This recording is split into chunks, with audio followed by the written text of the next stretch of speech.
Welcome, ladies and gentlemen, to another episode of the Straub Sports Show. Big bro here, checking in with little bro. Little bro, how you doing? Not too bad. Made it in just in time for the show. I'm excited. We got some bowl games to talk about. We got some playoffs to talk about. It's going to be a good time today. Absolutely. We got a lot to talk about, and I'm going to preview it here at the top of the show. Let's go. The Cuyahoga Falls Rapids official Rapids page rocking with us this week. We know what that means. We have bowl games to talk about, and here I'll hit it at the top of the show. We have our Ken college predictions in review. Yes, I've got my slideshow back up with our big red X's and our big green check marks, so we'll see how I did. But that's too much into the weeds for now. Welcome, everybody, to the Straub Sports Show. Like I said, Big Ken checking in here with little bro. Checking with you on the 216 Sports Network, but also officially, we always talk about it on the Straub Sports Show YouTube page. Shout out to that. If you're not watching on your phone, you can take your phone right there and scan that QR code, and boom, it'll take you right to the one-stop shop for everything Straub Sports Show. All our interviews, all our podcasts, everything in between. Where can you find the rest of that stuff? If you're not on YouTube, you can find us on X at Straub Sports. You can find us on TikTok for as long as it lasts at the SBSS. You can find us on Instagram at Straub Sports Show. And you can find the Spotify that I will update this weekend, Straub Sports Show. It's Christmas time. It's getting hard to update that thing. But that's not just us. Check out our people. Check out our friends of the show. My guy Austin at Create Your Own Wave Apparel. Make sure you're following the Instagram. I'm just going to keep pounding this. Make sure you follow the Instagram at Create Your Own Wave 2021. And make sure you go get that apparel at cyowapparel.myshopify.com. And aforementioned, the Cuyahoga Falls Rapids Facebook page. This beautiful zip up that I'm wearing. Shout out to the Cuyahoga Falls Rapids. Remember, the Straub Sports Show is the official broadcast team. Get it together, Ken. The official broadcast team of the Falls Rapids. The interview obviously did not go up yesterday, but I will be posting an interview tomorrow. Who's it going to be? I'm not telling you because that's how it rolls. But there will be a brand new interview tomorrow. Hey, I got to check in with Daniel, the owner of the team, and kind of sometimes he wants certain things a certain way. Listen, it's maybe I want to know. Yeah, too bad. Come do one. You can have one. No, I'm joking. But we will fiery today. But yeah, we will have an interview up tomorrow. Stay tuned for that. I do want to give a special shout out to my guy Daniel. I hope he is rocking with us in the comments. I do not have to give you details on the Christmas toy drive because this past Sunday there was the Christmas toy drive. There was an amazing turnout. We had Daniel, we had obviously the owner of the Falls Rapids, we had multiple players, we had some coaches. I want to give a special shout out to Rico, who also did his own donation boxes and brought toys through too. The lines were long. It was just an absolutely beautiful thing. And I want to quote my guy Josh Davis from Facebook, because Josh was a part of it, one of the players, and he was just like, this is the most awesome thing I've ever been a part of. And as somebody who this year was able to do my own charity thing that I took care of behind the scenes for a family, man, when you get to be a part of one of these things, it changes you, man. It really does, because it really opens your eyes to, number one, the reason we use Love Yours, because there is no such thing as a life that's better than yours, and you get to be a part of doing something that's just better than yourself. So shout out to everybody involved in that with Keys and Serenity. That toy drive was a major success, so big shout out to that. And also once again, shout out my guy Rico McGee. Remember, he is your Falls Rapids third man of the NWO, the third man in the booth with us on the field, taking care of all that stuff for us. Make sure you follow the Falls Rapids on Facebook, Instagram, official Rapids. Get it rolling, because that season is coming. That preseason game right there in May, baby. It's right around the corner, bro. I am beyond ready. I'm very excited. That also means that some weather's coming up, some warm weather, so that will also be an exciting part. But I am more excited for the spring. I also don't talk to you during this part, so I know I absolutely confused you there. And yeah, we can't wait either. I also want to announce, because it's official, I mean, I've known about it for a minute, but it's official. We're talking about it. That home stadium, Akron University.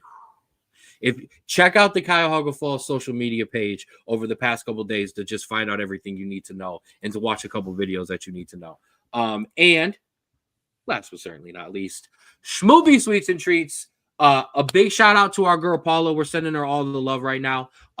Make sure you putting in your orders, but my girl Paula, she needs a good shout out today. So shout out to her. Your Christmas is over. So if you haven't put your order in for Christmas, you're done. You lost. Okay. You are the black sheep of the family from this point forward. But if you did get your orders in, don't you worry. They'll be delivered to you and you are going to enjoy that. But as of right now, you can get your New Year's Eve custom cupcakes and cookies. They are available, and you get some free chocolate-covered pretzels with those orders. And always the breads and the cookies are available where? On the Facebook page. And remember, you have permission directly from the Straub Sports Show to slide into Schmoopy's Sweets and Treats Facebook page DMs and get your orders in. And I've got an update. Oh, check this out. Oh, cheesecake. Who doesn't love cheesecake? Oh. Like, let's go. Let's go. Right. Who doesn't love cheesecake? Get your order in of your cheesecake. And as you see, there's some gluten-free options. She takes care of you. Vegan options. Anything that you need. Get white your bacon. Chocolate raspberry. I know. Listen, I got Straub talking. Oh my God. I got Lil Bro talking during the friends of the show. We know it's good things going on. So big shout out to everybody involved here. And not on the graphic today, but before we get rolling here, I'll start the news myself. I want to give a big shout out to Akron City FC. They have moved up officially to USL 2. That's awesome. Yes, that is awesome. That's huge. We'll explain more on that when we have Nick on, the owner of Akron City, because he hit us up on the Facebook page when I shouted out that the show was today. He wants to talk Akron City FC. And you know what? We're going to bring him on to talk Akron City FC. Absolutely. And yes, Nick, sugar cookie cheesecake, my guy. Like here. And I'm just, look, this deserves one more. Look at that. So, and that's a pepper one too. So, woo. Right. Like, come on, man. That's unreal. Shout out to my girl, Paulo, once again. Okay. So that was my first news. Big shout out to Akron City. Straub, you got some news too. Yes, it's kind of a funny one. So, as fans of baseball know, there's third week in a row we are starting the show off with baseball hot stove. And this is true. As baseball fans know, and honestly, probably non-baseball fans as well, the Houston Astros are a not severely loved organization outside of Houston. I'd give a different finger if it wouldn't get me banned off YouTube.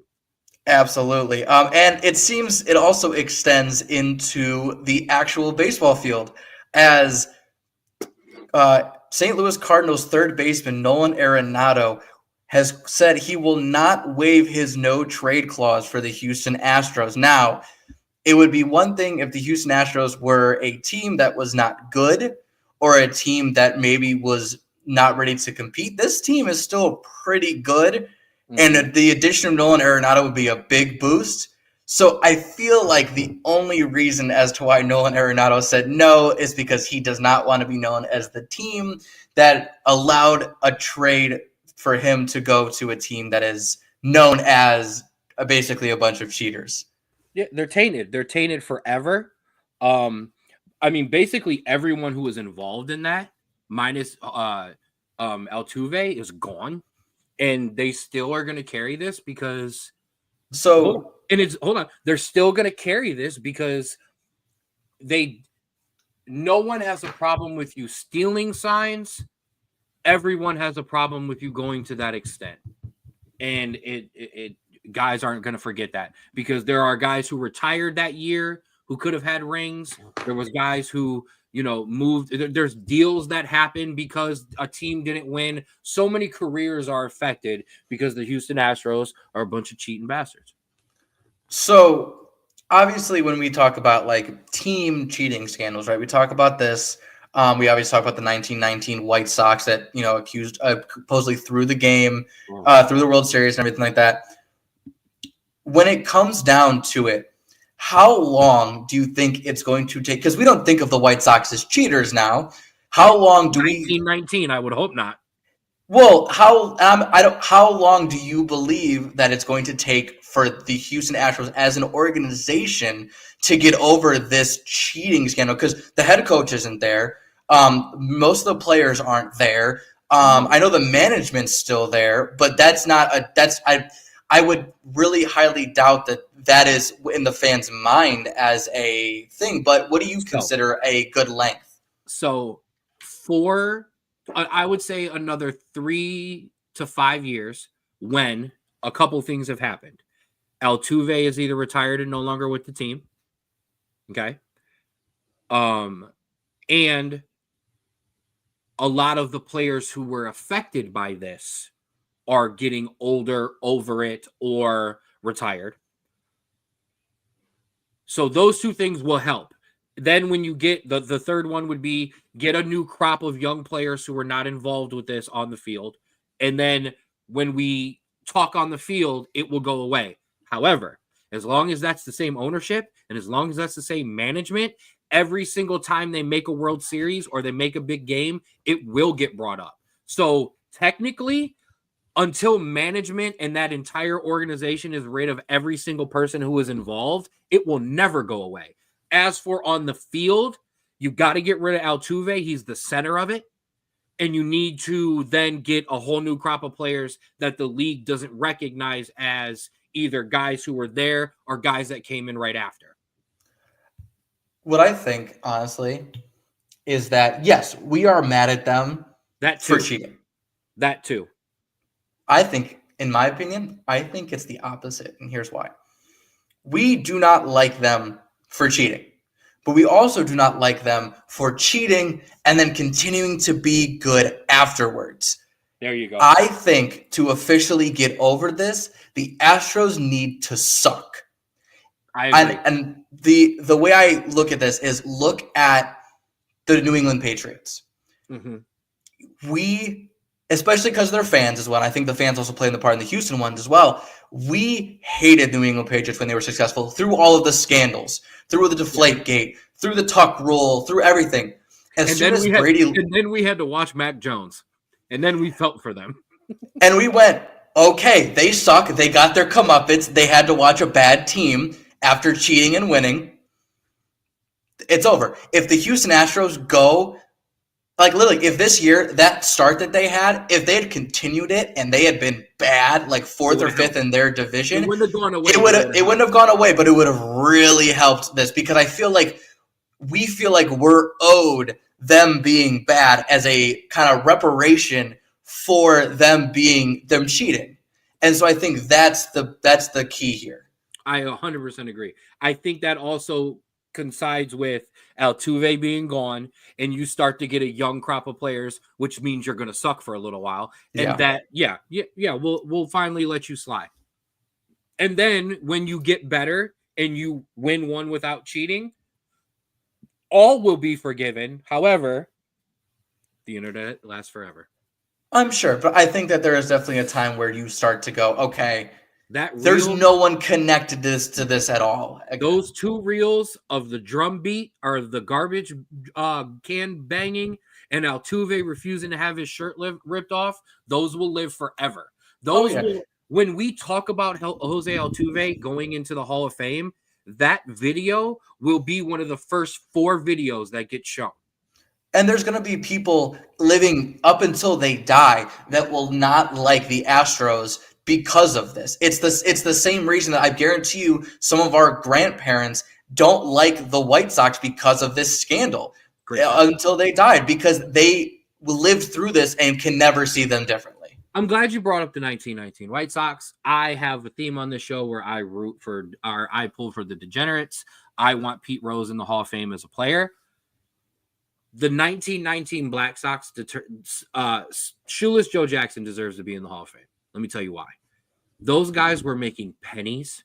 Those guys had to have real jobs because they couldn't actually afford on a baseball salary to actually feed their family. Not joking how we do today where athletes live above the means and they can't afford. These guys literally got paid less than actual workers coming to watch their baseball games. The mob, we know now how much influence the mob had over all forms of businesses in people's lives. The fact that these guys threw the game because they actually got paid by the mob and they got paid more money than they ever had seen in their entire lifetime in that day and age, put those people in the Hall of Fame, man. Agree or disagree? I think it's a mention, but I don't think they should go in the Hall. That's just me. But I got you. We can move on from that. Put it in the asterisk section where you can put in Bonds. It's a mention. It's a mention. Yeah. You can put Bonds and Clemens and Rodriguez and Palmeiro and Bagwell and Manny Ramirez and David Ortiz and Travis Hafner. Okay. For 1 year. Even though he would make the Hall of regardless. Hall of regardless. I know. I had to just do that to you one more time. All right. I've retired the name for a while. We're going to leave it alone. So it's time to give away some awards. Yes, I will give you that, Nick. Jeff Bagwell still has one of the greatest stances in baseball, 100%. Also roided out of his mind. No, I apologize. I you know what? I don't know that about you, Jeff, so I'm not going to say that. But let's give away some awards. Let's slap some people upside the back of their heads. It's time for your Straub bruh of the week. And as always, I go first. The situation at Marshall is 100% an absolute disaster. And on top of that, we pull for Marshall over here. Okay. All right. We pull for Marshall. Now, I don't want to blame kids for leaving. Okay. I don't like that, especially when their coach leaves. But former coach Charles Huff of Marshall was on the last year of his deal, and lame duck coaching does not work in college at all. It has never worked. They don't do that specifically for recruiting. So shame on you, Marshall. You're my first Straub bro of the week for not locking him up when they had the season that they did, won the Sun Belt, and were going to a bowl game.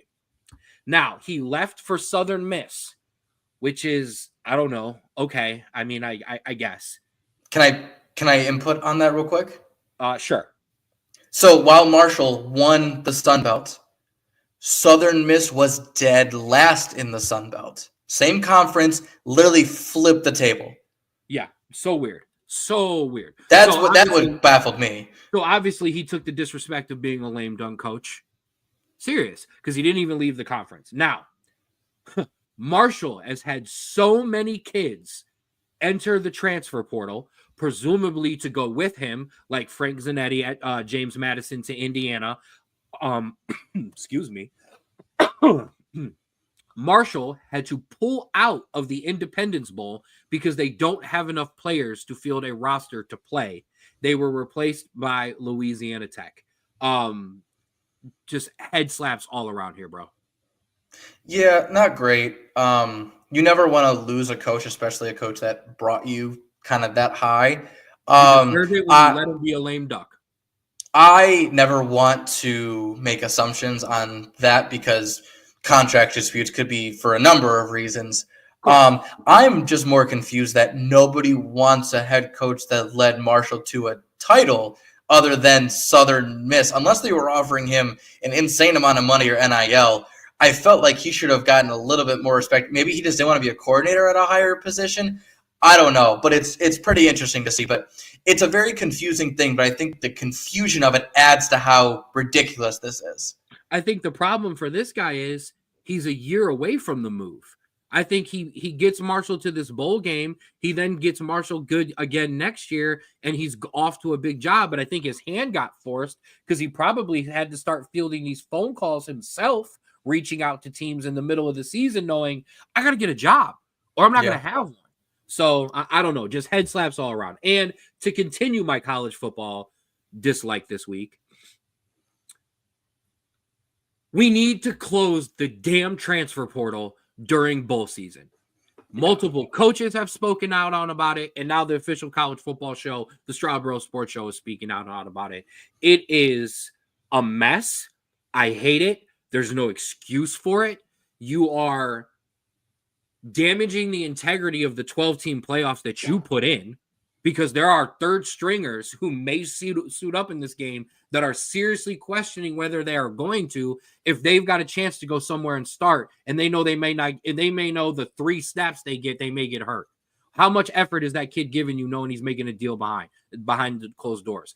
Not to mention, just in general, teams are trying to get ready for bowl games. Marshall, who deserves to play in a bowl game this year, regardless of whether they have Matthew McConaughey himself actually coach Marshall, they deserve to be in a bowl game, and they're not going to be in a bowl game because they had all of their kids jump in the portal.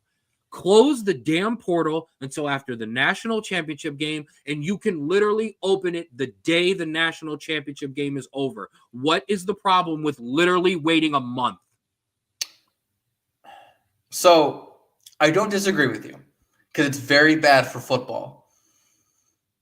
However, when we look outside of football and in terms of kids transferring a college or university, having to get them signed up for classes that have already started is a very sticky situation. The classes and I think I'm going to anyways. Okay. The top 4 and 5 stars, sure, but your 2 and 3 stars that are, majoring in engineering or business that actually want to get a job because they know they probably won't go, do it after college. That's the biggest issue here is you're doing it for the love of the sport, but you also got to think of your future. And I think that's where it's a very tough situation where, yes, you're losing some of these bowl games and potentially, some good matchups. But if you don't do it, you're missing some of these guys being able to finish their degrees on time. And that's where this is where you bring, this is why we do the show together. Dumb jock, college I went to college, but dumb jock, engineer, nerdy brother. You bring a different perspective to this, but you're wrong. And let me tell you why. You're thinking of this strictly as a student who graduated from the University of Cincinnati. There is so much money in college football and in college in general that if that is the problem, then the schools have enough money from the top to the bottom to make some exceptions and work these kids and make sure they get their classes right, even though they're coming in later than all the other students. It can be done, okay? I'm sure it can be done. It's just a massive headache, especially I know hundreds of kids that are going into the portal. What's a bigger now? And remember, I'm asking this to a sport because this isn't just football. This is every sport. I understand, but this isn't just a question for degrees. This is a sports question. What is going to cost more money? The chump change is going to cost to get these kids into their classes, or you continuing to mess with the integrity of this 12-team playoff in these bowl games that you are making billions of dollars off of. One of these bowl games alone can fix this entire problem for all of the schools. I understand. That's so the problem is the integrity. And lastly, yes, I have multiple. Last one, I'm sorry. Fine, mine's just being a hater. One of our favorite quarterbacks in college. Hey, Mama's checking in with us. Your favorite guys rocking along as we're head slapping everybody during the segment. DJ Uiagalelei has declared for the 2025 NFL Draft. Why is he a Straub Bruh of the Week for that? You have transferred 4 times and played college for 7 years. What else would you be doing? I also don't believe he's going to make an active roster, but that's I think somebody will take a 5th or 6th round flyer on him. I think he's going to be on a practice squad after the NFL draft. I think he's going to sign with some team, but I think that's just because they don't trust him. We still love you, Sam Hartman. Yeah, no, but it's not a bad thing. I just don't think teams trust him because of just the inconsistencies in 1, his teams, and 2, his play. And because he's gotten worse as college has gone along.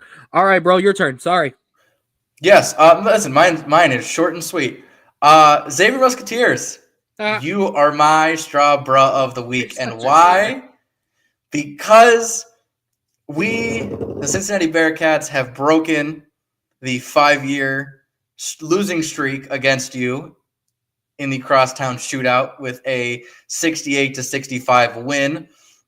It was a glorious win in which I watched on my couch Saturday afternoon, and absolutely reveled in it as this team continues to impress me as we have a game against Dayton on Friday. But I will say the Straub doesn't go to Xavier for losing.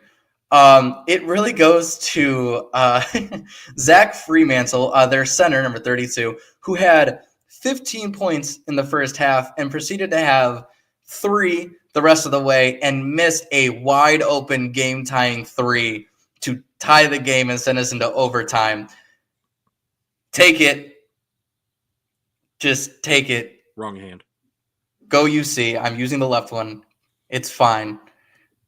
You're my Straub Bro of the week. That is the most hater. Oh, absolute hater. I told you it was a hater. Filled Straub Bro of the week I've ever found. Okay. All right. Well, let's turn it around. It's time for your honorary Straub Bro of the week, presented to you by Create Your Own Wave Apparel. Don't ride the wave, create your own, and become a Straub Bro of the week. Straub, kick us off. Yes, and it's a fun one, and I will give you credit. You sent me this one, but I did some research into it as well. It is the Vermont men's soccer team. Digging deep into this one. Why? Because they, in their NCAA College Cup debut as an unranked team, won the NCAA tournament for its first crown in soccer and only its second national title ever behind their swim team. Now, the crazy thing about this is, like I said, they were unranked. It was their first tournament. In the semifinal, they forced overtime with a late equalizer and then outlasted their opponent to make it to the final. And then in the 81st minute in the final, they had a game-tying goal, which pushed it to overtime. And then they won it with 5:06 left in the first extra period to win over number 13 Marshall. This is absolutely insane. I also want to apologize. It wasn't their swim team. It was their ski program that won a national title. So this is their second with the ski program. They're also the first unseeded squad to win it since 2006. And I think this is just absolutely amazing because they're also the first team in the American East Conference to ever win this in soccer. So props to them. Vermont, the Catamounts is their name. Absolutely fantastic. Good for them. Bringing home the men's footy championship in Straub Bro of the week to men's and I guess women's college soccer, who still have the golden goal overtime rule. The most. Listen, there's a reason I talk about hockey playoffs, but we won't go there. Okay. Listen, I love golden goal. Love it. Same here. All right, my turn. My first one, we're going to continue the footy. Ahmad Dallo for making it the Dallo Derby. As Manchester United keep Manchester red. It's always red. In a 2-1 win over Man City. We will have much more on that in the footy segment. I'm Manchester United out today, okay? I got it underneath the Falls Rapids. Second, this is going to turn into Drew's version of the Ashton Genty watch. My Irish girls, my Notre Dame women's basketball team did it again and dethroned another top team. This time, it was my girl Paige Buckner in UConn, 79-68 behind. Who? Your Straub Bro of the week? Hannah Hidalgo, 29-10-8 as Notre Dame has now cracked the top 3 in the AP poll. Lucky loves it. Go Irish. Let's go. That's coming up soon. That was the wrong one. Wrong prop. There's the prop. That's what we look like. Playing like a champion today. So my girl's there. And lastly, well, actually, I got 2 more. Quickly, though. Rico talked about it on the Rulers Minute. And I want to give it a shout out too. Norfolk State has hired Michael Vick as their next head coach. I'm not going to go into the other stuff that always comes up around Michael Vick. He deserves this. He is a great quarterback. He is going to do great things there, and I cannot wait for this to be successful, and he makes the leap to a program like Dion has. Let's go, Vic. I'm happy for this one. And then lastly, and we'll probably be one of the last ones to do it, but We want to send our much love to Randy Moss, who is fighting cancer. Get it, Randy. Cancer sucks.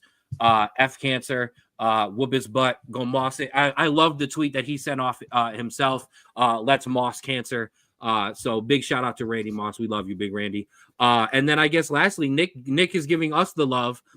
Your honorary Straub Bros of the week are the Straub Bros, both playing in fantasy playoffs round 2 this weekend. Yes. After finally spending, and here I'll make fun of myself, after finally spending an entire fantasy year where I remember to set my roster, make waiver claims. Listen, the college football season takes so much life out of me that I wake up on Sunday mornings and I'm just like, oh, football is awesome. I can't wait to just watch and relax and then go, oh my God, I didn't set my fantasy. Not this year. Made it to the playoffs in both of my leagues, faced Gerald in both of my leagues, whooped his ass in one of my leagues. He got me by 2 freaking points in the other league. So I saw that. But I'm in against Craig this week. I don't know who you got, but I got Dan. But I want to say I was in 5 leagues this year. Made the playoffs in 4 of them. Still in 3 of them. We're going strong. I'm in the championship in one of them this week. I'm in the semis in the other one. Let's keep it going. We will never lose viewers quicker than when we start to talk about our own fantasy football teams. Nobody wants to. All right. Where's my boy Nick? Because it is time. Oh, banners. It is time to guard the land. Cavs edition. Presented to you by my guy Nick. I want to give Nick a big shout out. Like I gave him some love last week. I don't know a bigger Cavaliers fan than Nick. So I asked my guy Nick, I said, Nick, what do you want to talk about on the show? If I gave you the driver's seat, what would you want to talk about? So Nick is driving the comments, or Nick is driving the segment this week. So big shout out to him. I got no problems giving out love. I think one of the first things we need to talk about, and I agree with this, so I'm glad we are on the same page here, is how well this team is playing, regardless of who is in the lineup. Because we are not dependent on 4 to 5 guys for effort and unselfishness from this team. And that is why they are one of the best teams in the Eastern Conference. No, I think you're absolutely right. I think that you obviously have 1 through 5 who can get it done. But I think you obviously have, Mobley, Mitchell, and then Garland most nights that kind of got your top 3. But 4 through 8, maybe even 9, are so good at coming in and doing a job and kind of being there night in, night out, at least 2 of them, if not 3 or 4, and kind of keeping this team pushing when some of those guys don't have great nights. And I think it's absolutely fantastic to see how deep this team is. It's fantastic. 100%. Now, I got to eat some crow on this one because I did your generic sportscaster thing last week and was like, well, when you bring in a new guy, you're going to lose some games, and Cavaliers fans, I don't want to hear anything when they lose some games because they're bringing some guys. Well, they brought Max Strus back, and it really has not caused any issues. And I think the credit goes to Strus himself, Kenny Atkinson, and just the rest of this team just in general, that not only is he back, but Amani Bates is back up with the team as well. And they're just integrating guys in, and it looks like these guys have been here since camp. No, that's and I think that's a sign of a great coach to be able to get guys in that maybe have needed to take some time off due to injury, or maybe guys later in the season that maybe don't know the system as well if they come in, that are able to just quickly adapt and adjust to this program and fill a slot that they need to be in and do it exactly how Strus needs to do it. That is a sign of a greatly coached team and a great system that maybe has a little bit more nuances than other teams, but in terms of the baseline knowledge that you need to play is simple and effective. And that's exactly how a coach needs to be at this level. Simple, but effective. And I just thought at this point, this is not a dig on former Bickerstaff of Bernie. But last year we had injured. I'm Bernie Bickerstaff. Did I just shout out his dad? I definitely did. JB. Wow. JB Bickerstaff. Shout out to Bernie. Man, listen, I was around when Bernie was coaching. Leave me alone. The thing about JB was we had injuries last year and the year before, a lot. Yeah. Every time a guy would come back, it felt like the offense would drag. It felt like it was like, oh my, it was pulling teeth trying to get these guys back in. He's put 2 guys back in the lineup over the past week and a half, and it's been no issue. So yeah, I think that does go down to Kenny, and that's the reason this team has been good for years. There is a difference this year, and if you're somebody who like us or like my guy Nick, who watches every single Cavaliers game, I don't watch every single Cavaliers game. I ain't about to lie to y'all like that. But if you are one of those people, you can notice clearly there is a difference. Now, my guy Nick's going to like this one because I cooked this one up myself. He made a mention, and I think it's fair to talk about that. Regardless of the hot start and the good play, with the physical play and the injuries, is it time to explore once again the Darius Garland trade? But what my comment was, is it time to take Garland, Okoro, and every draft pick that you have and send them to the Miami Heat for Jimmy Butler? No, Yes. absolutely not. Yes. So you have a ball-dominant guard in Donovan Mitchell. You have a ball-dominant guard in Jimmy Butler. And then you have Evan Mobley, who definitely needs his touches because he likes to work on the low block. Who's getting that many? Nobody. The reason why Garland is so good in this offense is because he doesn't need the ball. He works off of players. He passes. He's able to get guys open. And then when Mitchell wants to have the ball, he can sit, find a pocket of space, and either kick in for an easy pass and layup or sit on the outside and wait for a kick out to shoot a 3. I'm sorry. No. The reason why Jimmy Butler doesn't have a ring is because he is a ball-dominant guard in Miami, in Chicago, in Philly, in Minnesota, and it doesn't work with the teams he's been on, and it's not going to work with us. The reason Jimmy Butler doesn't have a ring is because Bam Adebayo isn't a number 2, and Miami has never given him a true number 2. Wait, Philly regrets trading him because he was the guy to have kept with Joel Embiid. They made the wrong decision. They have admitted that. And Minnesota, if you hear the stories that Jeff Teague tells about what happened in Minnesota, another team that blew it and knows they traded the wrong guy. So I think what Jimmy has needed all along is another guy to go right with him. And how about it? Now, here's the thing, man. This isn't football. This isn't soccer. Okay. This isn't baseball. Okay. This is the NBA. Stars still win championships. Give me a star. Give me Jimmy Butler with Donovan Mitchell and Evan Mobley, okay? And then we're gonna just flip the Kendrick line, okay? It'll be F me. Let's go big 3, okay? No, I'm hoping this is, and I hate to kind of mesh this together. This is Baker Mayfield, Deshaun Watson talk. This is, what we're doing right now, even though it's great and we haven't done this for so long, hasn't done. We're going to kill it because we don't think it's good enough right now. And so, shut up. Let me finish talking before you start pointing out shit that doesn't even belong to what this is. You start cutting it out because it's not working right now and not letting the team gel. You say, no, we're not going to do it. We're going to go get somebody else that, by the way, is past his prime already. His prime was when he made the finals in Miami. Don't give me any of this. Donovan Mitchell's in his prime, so Jimmy could be the 2. Just for Jimmy to be able to not play well in the playoffs, and then we don't have another option to go to. And then we lose again, and we go, oh no, we're stuck with Jimmy's big contract while Miami gets to restart again with Darius Garland. And let me counter that. First of all, this is true. Drew Holiday and Brunson will absolutely own Darius Garland in the playoffs. That is a fact. Sure. Now, hold on. Now it's my turn. Number 2, Jimmy Butler will do the thing that the Cavaliers have not had in the playoffs since LeBron James left. And that is a guy who in the middle of a series can go, get on my back, I got this game.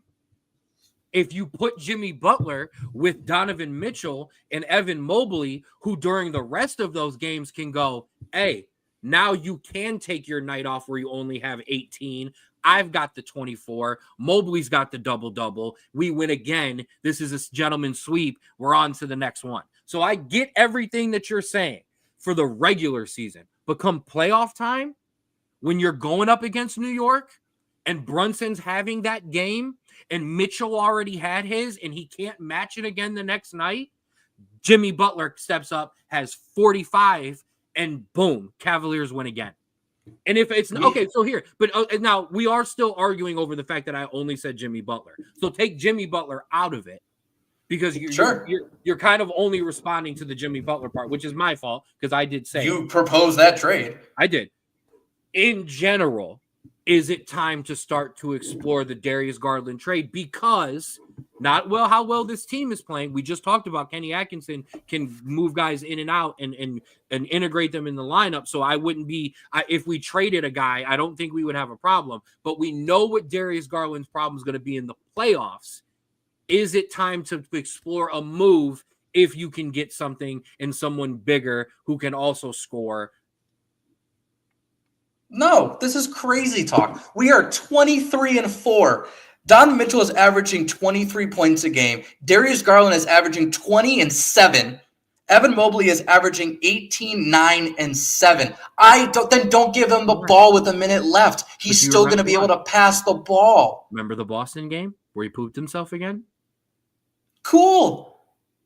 That's going to show up again in the playoffs. That didn't change because Kenny Atkinson came in. And I agree with this. His value is high and the contract is high. Sure, man. Listen, if you want to trade away these assets and these draft picks for the equivalent of Jimmy Butler, and then inevitably when we don't make the finals again because we're not going to, because we're not balanced enough at that point, and then we're stuck with that bloated contract with whoever we get, sure, let's do this again because we're too afraid of being the Atlanta Hawks. That's the issue. Everyone's afraid we're going to be the Hawks. How about we don't think? No, we're not. We don't have a streaky three-point shooter in Kyle Korver. We don't have a weak point guard in Jeff Teague. And we don't have a shoddy big man in, what's his name? Hold on, pause. You could argue and you could win that regardless of a 26-4 record, over what we've seen this past couple years out of Darius Garland, that regardless of the gaudy numbers and the win streaks during the regular season, when this thing streaks down to half court and it's not scoring 30 points a game, not him specifically, but not scoring 30 points a game because a team doesn't care about running back on defense because it's the second night of a back-to-back, and that's not happening in the playoffs. When the court shrinks and it gets to money time, we have seen year in, year out, that is not what Darius Garland is good at. So if you have a high value right now, when you have an arguably a star in Donovan Mitchell and a rising star in Evan Mobley, you have a weak third spot. Darius Garland is a weak third spot. If you match him up in the playoffs and you are going blow for blow with the Bucks, or if you're going blow for blow with the Celtics, 39 against the Bucks. He scored 39 and 27 against the Bucks. Dude, what are we talking about? This right here, we're talking bigger picture. The regular season doesn't matter. Oh, sure. I don't want to argue with you on this because you are never going to convince me that trading a 20-7 player a night in, night out because he's had a couple bad postseasons with a coach that has misused him for 3 years is the right idea. I'm never going to agree to that. I'm sorry. So let me ask you this. If we get bounced out again, because Darius Garland once again has a... Then we can have that conversation, sure. But listen, if you were going to tell me that a man who is resurging his career since last season because he actually has a coach that's competent and can use him well, if we're just going to if we're going to not blow this up, but if we're going to drastically change the core dynamic of this team because we have a feeling that this isn't going to work out in the playoffs, I think everyone's crazy. And I think we're jumping on this too soon because we're too scared of, one, being the Hawks, but two, we're doing the exact same thing we did with Baker Mayfield and the Browns. We blew it up because we didn't think we were good enough. We drastically changed the team. Now look where we are. We were without draft picks until now. We have a quarterback that can't throw the ball with a bloated contract. Get out of here with your Browns talk. I think you're drunk on Guardians, and I think you're. I'm not. You're done crazy. talking. Let me talk now. This is the opposite of the Guardians, where you don't make a move because the team is so young. I think we have reached where this team's ceiling is going to go with Darius Garland as the third member of that squad. But listen, and I agree with this take on from Nick. I like Garland. I would hate to see him go to. I want a ring without LeBron, and I think we're closer to the ring with a trade of Garland than we are with keeping him. You would get 20 points back, but we're gonna move on because I'm perfect. Do you know why I'm perfect?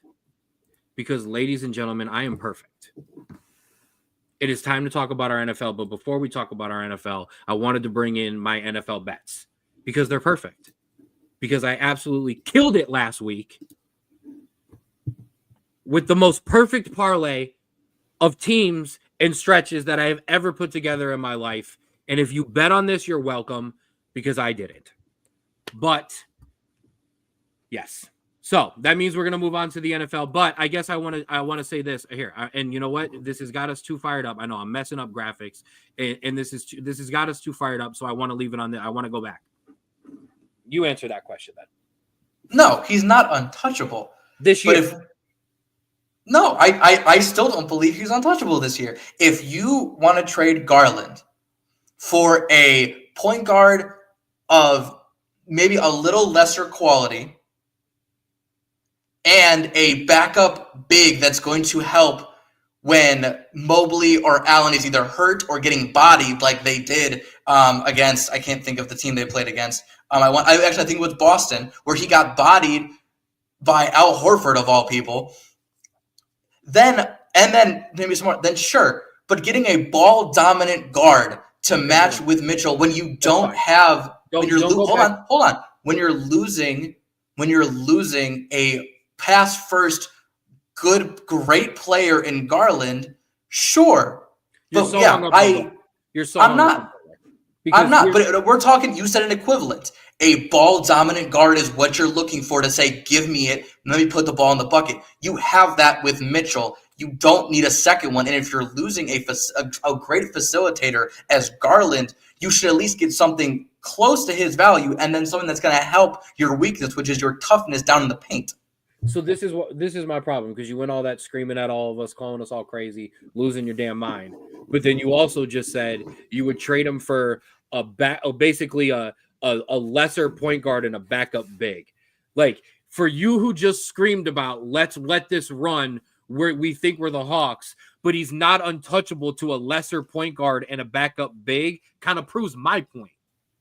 I don't believe so, because I think we're not talking about his equivalent in terms of points per game. We're talking equivalent in terms of team needs, which is if you were going to have Mitchell, you need someone that's going to be able to get him the ball in areas so he doesn't have to take double teams every single time. And then we also need a big that when a Steven Adams comes in and starts absolutely bodying people, we need someone that's going to contest that, because Tristan Thompson isn't going to do that. Jared Allen and Mobley are good shot blockers, but they're not good when it comes to actually getting physical. So those are what I would look for. But I don't think another ball-dominant guard is going to help this team at all. Pause. That's so. Once again, you keep saying ball-dominant guard. You keep going back to Jimmy Butler. Stop for a second. Name me somebody else then. I don't need to. If you're accepting, no, because listen to me for a second. If you're accepting, and read my comment to you, if you're accepting that Darius Garland could be traded for a lesser point guard and a backup big, to me, you're admitting that this team has reached its peak with Darius Garland. Because if it hadn't, there's no way you would be trading him for a lesser point guard and a backup big. You would never say that about Evan Mobley. You would never say that about Donovan Mitchell, because you don't think this team has reached their ceiling with them, so you would not trade them. If you are willing to trade a player for a lesser player and a backup, you've reached your peak with that player. Sure. I never said that Garland wasn't flawed or Garland hasn't reached or is getting better. I say he fills a great role because he is a great point guard. The only thing I would trade him for is something that would fit the team more, not something. The problem Sure, is I but started this with the Jimmy Butler trade. If I had you only also come said out to you and equivalent. said, if I had also come out to you and said off rip and said, hey, have the Cavaliers reached their max with Darius Garland? Is it time to package up something and get the best that you can for him? I think your answer off top would have been different than, oh, hell no, I don't want Jimmy Butler. But I think because you said it doesn't have to be Jimmy Butler, but someone like Jimmy Butler. And so I'm equivaling it to a guy like a Brandon Ingram who is going to want the ball consistently, especially down the stretch. And I feel like if you have two guys like that in Mitchell and Butler or Ingram or whoever, that's going to be an issue, especially when you don't have a guy who's going to give them the ball. I would challenge no offense, I would challenge how much you've seen Brandon Ingram play when he doesn't have to be the ball dominant guy. Brandon Ingram can absolutely stand in a quarter and knock down threes, but when Donovan Mitchell can't break down the defense, he's a guy who can also do it easily himself. So that would be you could get the best of both worlds out of a trade like that with Brandon Ingram. But I also don't think that this trade is ever going to happen, but yeah, I don't know what New Orleans is so weird. You don't know what they're doing. They should blow it up, but they don't want to. But my thing is off top. I didn't necessarily say I wanted a ball dominant guard. I just wanted a star. So that was why the Jimmy Butler thing came up. But your star is going to want the ball, and that's the issue. I feel it, but I think we both agree on this, and I think that's where we should leave this. If you can, it is time to package Darius Garland with some things and see and talk and make phone calls and see what you can get. And if you can make a major upgrade to this team, you absolutely pull the trigger right now. I also think I am very much, it has to be the best deal. Like, we are winning this. Absolutely. There's no question about it. But I also believe that we are also too stuck up on, absolutely not. I also believe that we are still stuck up on, we have to win with a LeBron, Kyrie, Kevin Love dynamic where you need these three big stars to win. We're not facing the 2016 Warriors here. I disagree because that's not in my thinking at all. I've seen that Darius Garland at that size and that skill set gets eaten up when it comes half court time in the playoffs. And he doesn't always do great half court during the regular season too. It's just that when you hear guys talk about the NBA, the regular season is so much fast break. It's so much let outs. That does not happen in the playoffs. So that's Nick, you wanted your 45-minute Cavalier segment. Damn near got it, baby. I got you. Now, let's talk NFL. Let's move on. Okay? We ready? You done yelling at me? I'm not angry. I think the rest talk is not crazy, but I think it's a little ridiculous looking at it. I know the regular season doesn't matter, but looking at a 23-4 team that went undefeated to start the season, I think is a little weird to start talking about, okay, well, what do we get for Darius Garland? You know what I mean? This isn't a 500 team or a team that's kind of breaking into the playoffs that we need a boost. We can agree to disagree, brother. It's all good. It's all good. As long as you stop yelling at us, because the rest of the comment section and anyone get else off my lawn and anyone else who watches this back will not agree with your assessment that you were not angry, but that's okay. Now let's talk NFL. And once again, because you're going to make me repeat it, let's talk about how perfect I was. Boom. There it is once again. Last week, I absolutely nailed it. 11 for 11. I don't know what else you want from me. I don't know. Okay? What we put the bet in? Yeah, to put the bet in. Right? So let's get to this week's scores and results. Straub, throw those up for me. Let's talk about the talking points. The Lions are an absolute mash unit. And I've got to believe that this actually might really dent their Super Bowl chances, because when they put an entire graphic up of players hurt, it's always bad for a team. When they put the entire graphic up and it's all from one side of the ball, you're done. This offense is great. Okay, Jared Goff should actually be in the MVP conversation. He shouldn't be the winner, but he should be allowed to be in the conversation because this offense is great. This defense might as well have guys off the street because they are literally just decimated with injuries. Go ahead. Yeah, I think that I feel so bad for Lions fans because I saw a comment saying this is the best Lions team he was like, I am 35. This is the best Lions team I've ever witnessed in my life, and is going to be destroyed by injuries, and we are not going to win the Super Bowl because of it.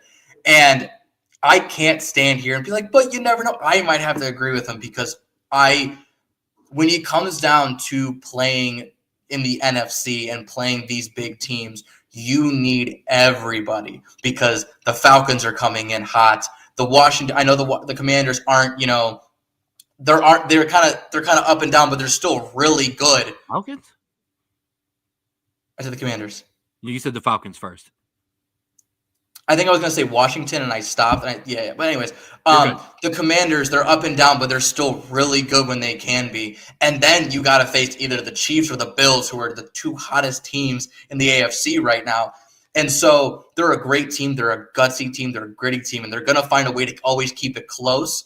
But this might be another heartbreaking Lions story where they are this close but can't get there. They're going to run into that Bills situation where they scored, but then the other team drove right down and kicked the game-winning field goal or got the game-winning touchdown. Now listen, things have happened. Teams have been decimated by injuries before and have made runs. I just don't know when too many is too many. But I'm rooting for this Detroit team. Absolutely. Some other big points. Philly is back, and the Steelers show us that they are mid-pack. So we're just not going to go through my scores. It's fine. Oh, I'm going to at the end. You don't have to jump around. I'm hitting the talking points first, and then we'll run through the scores. Okay. I noticed Daniel is missing. He usually does go missing when his Steelers lose. He usually does comment under the Kyle Hogafall's Rapids account. Yet we're exposing you, Daniel. So I'm not surprised he is missing. But I mean, realistically, this is what it comes down to. I was dead on with my prediction that if the Steelers got the Russell Wilson from Denver, 26-4, I've repeated that stat more than SportsCenter, 26 touchdowns, 4 interceptions in Denver. If he brought that to the Steelers would have won their first round playoff game. The Steelers right now look like a team that might be able to win their first round playoff game, which is exactly what I said. I don't know why I know they got hot and all of a sudden we wanted to crown them and make them Super Bowl contenders. They're mid, and that's okay. That's what they were going to be. And that's what exactly I said they would be if they got the best out of Russell Wilson. And now if the defense turns out to be electric and Russ has one of those magical playoff runs, yeah, they could make a run possibly, but this is what they are. So the AFC North uses, and probably the whole NFL uses this phrase, the Browns is the Browns, because the Browns are going to do what the Browns are going to do, right? They're always going to choke it or they're always going to yada, yada. Honestly, this is exactly how we should describe the Steelers, because the Steelers are the Steelers, at least in the past, 6 years. They finish either right out of the playoffs or they are going to finish in the playoffs but then get upset by either a hot team or get beat by a better team that's going to either go on to the Super Bowl or the AFC Championship game. This is the Steelers' MO, and it always has been. They went 9-6 and 8-8 in 2018 and 2019. They went 12-0, I think, or 11-0 in 2020. Ended up losing to the Browns in the first round of the playoffs in the wild card. Then 2021, 9-7, lose to the Chiefs. 2022, 9-8, missed the playoffs. 2023, 10-7, lose to, I believe, the Chiefs or the Bills again. And then this year they are 10-4. Sorry, they are 10-4. This is who the Steelers are. They are a team that is on the cusp of making the playoffs every year, but they're not good enough to be making a run. And unfortunately, it's the coaching mentality. It's an aging roster, and it's a team that just, in a management that isn't ready to break it down, strip it for parts, and then start rebuilding. They are holding on to believe if we could just get one more player, if we could just get the right quarterback, we're going to make it. No, you have a decent running back, an okay wide receiver. You have a good defense, but you really don't have a great linebacker core.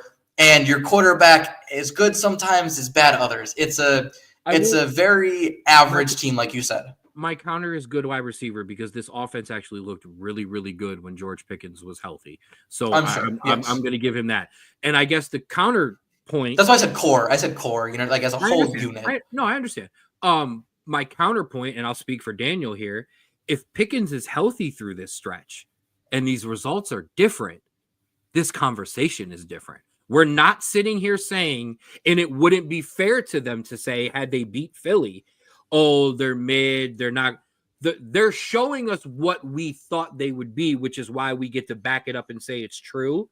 However, if they had gone out and were healthy and beat Philly, we would have to be eating it because we would have to say, well, they just beat one of the teams that a lot of people consider the best team in the NFC. Well, damn. Yeah, that's a big if, though, because you only scored 13 points, and I know Pickens would have helped, but I don't know how much it would have helped. So if they had won with Pickens, yes. But who knows if they would have. So I can't deliberate that. Got you. Next point. And we both completely blew Straub Bruz of the week. Devondre Campbell did the one thing that you cannot do this week, and that is quit on your teammates as he walked off the field during the 49ers game.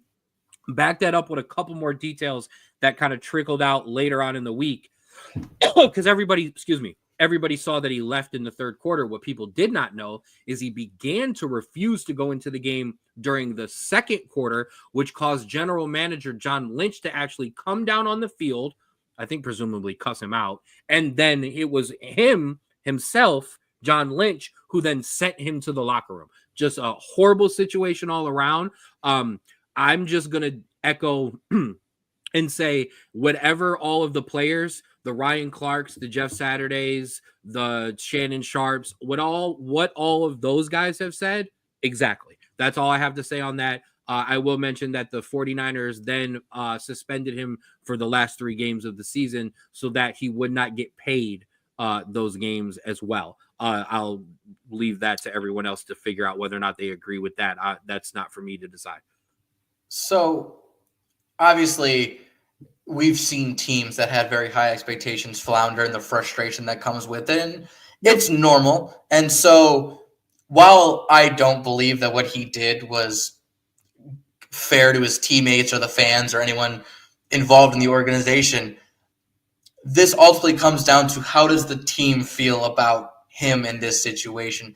If the team says, you know what, it was a shitty thing, but we understand his frustration, we're good to have him back, I'm cool with that. But if they're going, no, he tattered, this season even more, and he doesn't belong in this group anymore because he didn't ride with us through the tough times, that I can back them too. I think that's kind of what I'm looking at here is, and I don't agree with it, but I'm also not in the situation where I have to be the judgment of his character. And I think the suspension speaks and gives you an answer to what you just said. Now, I will echo what Bart Scott. So, yeah.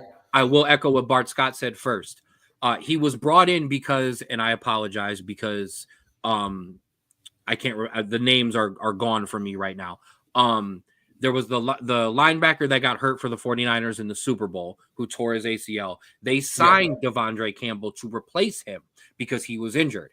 He is healthy now. He's come back. He played in this game, and it made Devondre Campbell possibly lose. Well, he lost the starting job, and he also obviously lost a majority of his snaps. So he was already upset. Probably didn't know if he wanted to play.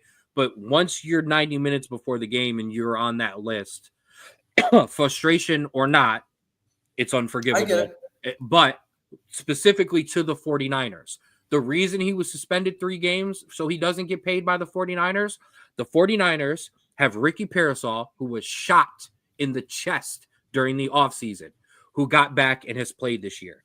Trent Williams, and I apologize that I do not know the wide receiver's name, and that's kind of unforgivable for me for what I'm about to say, but I apologize for it. He was the one who spoke after the game who basically said, it don't matter, he's going to get cut anyways. But both of those players had their wives miscarry, and they lost a child throughout this season, okay? The wide receiver played the day that it happened. His wife told him, go play in the game, please, for us. And he went and played that day and scored a touchdown. Okay. Trent Williams, who's been injured, has been trying to get back and is while dealing with that has dealt with the death of a child as well. Those guys in your locker room are sacrificing their personal lives to be on the field when their issues are bigger than football. And every one of them would have the right to walk away and not be with the team and say, guys, I have to be with my wife, or I need to rest the chest that I got shot in. But no, they all are on the field or around the team. And this clown who lost some snaps because the better player is back doesn't want to suit up and doesn't want to go to war for his team, I got no respect. Listen, like I said, I don't agree with his decision. I wouldn't have done it if I was on the team and there wasn't a heartfelt apology and a willingness to get better. I wouldn't want him on the team. That's ultimately up to the 49ers organization. I think the team themselves, because if a guy like Trent Williams or Ricky Pearsall can say, no, it's a moment of frustration, I'm good with it. If they can say it, then I think they're good. But I think it's up to the team itself to fully want him back. And I think that's why they did it, because as a guy who suited up in a locker room on a collegiate level with myself and other guys who were probably not always at the top physical ability to actually be on the field, okay, I still suited up for my brothers, okay, and my teammates, okay, because that's why you're there. And my problem with that is I'm a 35-year-old man who walks around like I'm 65 because my hip and my knees are blown to absolute hell from soccer. I regret how I took care of my body, and I regret that I put so many miles so early on my legs, but I don't regret lining up with my teammates arm in arm every game and putting everything that I had on the field. And that is the exact, I get it. Let's ride through the rest of the scores. Oh, hey, did I mention that Josh Allen's the MVP? Yeah. Can he not? All I ask is that he not play that well this week because I'm playing him in fantasy. In the championship game. I played him last week and I survived. Or no, actually that is the game I lost. So there you go. The rest of your scores: the Rams over the 49ers, 12-6 in a great Thursday game. Chiefs over the Browns, 21-7. That marred by the late injury to Patrick Mahomes, who is week to week and not good for me. He is my winning fantasy leagues quarterback, but I got Bo Nix in the helm. Ravens took care of the lowly Giants, 35-14. The Jets won a game, 32-25. Don't look now, and I know we ride on the Jets. Aaron Rodgers has actually played really, really well the last couple of weeks. The Jets' defense has actually not played well, but we don't want to talk about that because of all the things Aaron did at the beginning of the year. My Cowboys, that defense showed out and won a game, 30-14 over the Panthers. Commanders squeak out a win somehow over the lowly Saints. That should have been a bigger score, 20-19. The Bungles don't bungle, they bangle, 37-27 over Will 11 Levis. turnovers that game, by the way. And like 25 penalties. It was awful. Just an awful game, regardless of the score. 37-27 over Will Levis and the Titans. Possibly the end for Will Levis in Tennessee, as he has once again been benched for Mason Rudolph. That's when you know it's not going well. You're going to be Mason Rudolph here soon, Will Levis. And then the Texans beat up on Tua and the Dolphins, 20-12. Nothing has gone right for the Dolphins this year, even though Tua has come back and has not played horribly, but it just hasn't gone well. My guy, Bo Nix, took care of the Colts, 31-13. 3 interceptions that game. It was the defense that really sealed that. When it was 21-13 late in the fourth, and then 2 awful turnovers by Anthony Richardson. Oh, I guess the Colts and Anthony Richardson sealed that game. And Jonathan Taylor not running through the end zone and flipping the ball out and letting it go out of bounds too in the worst play in football. That helped as well. Well, Bo Nix was on my fantasy bench, so he's my guy this week. It didn't cost me. Cardinals over the Too much fantasy talk. Cardinals over the Patriots, 30-17.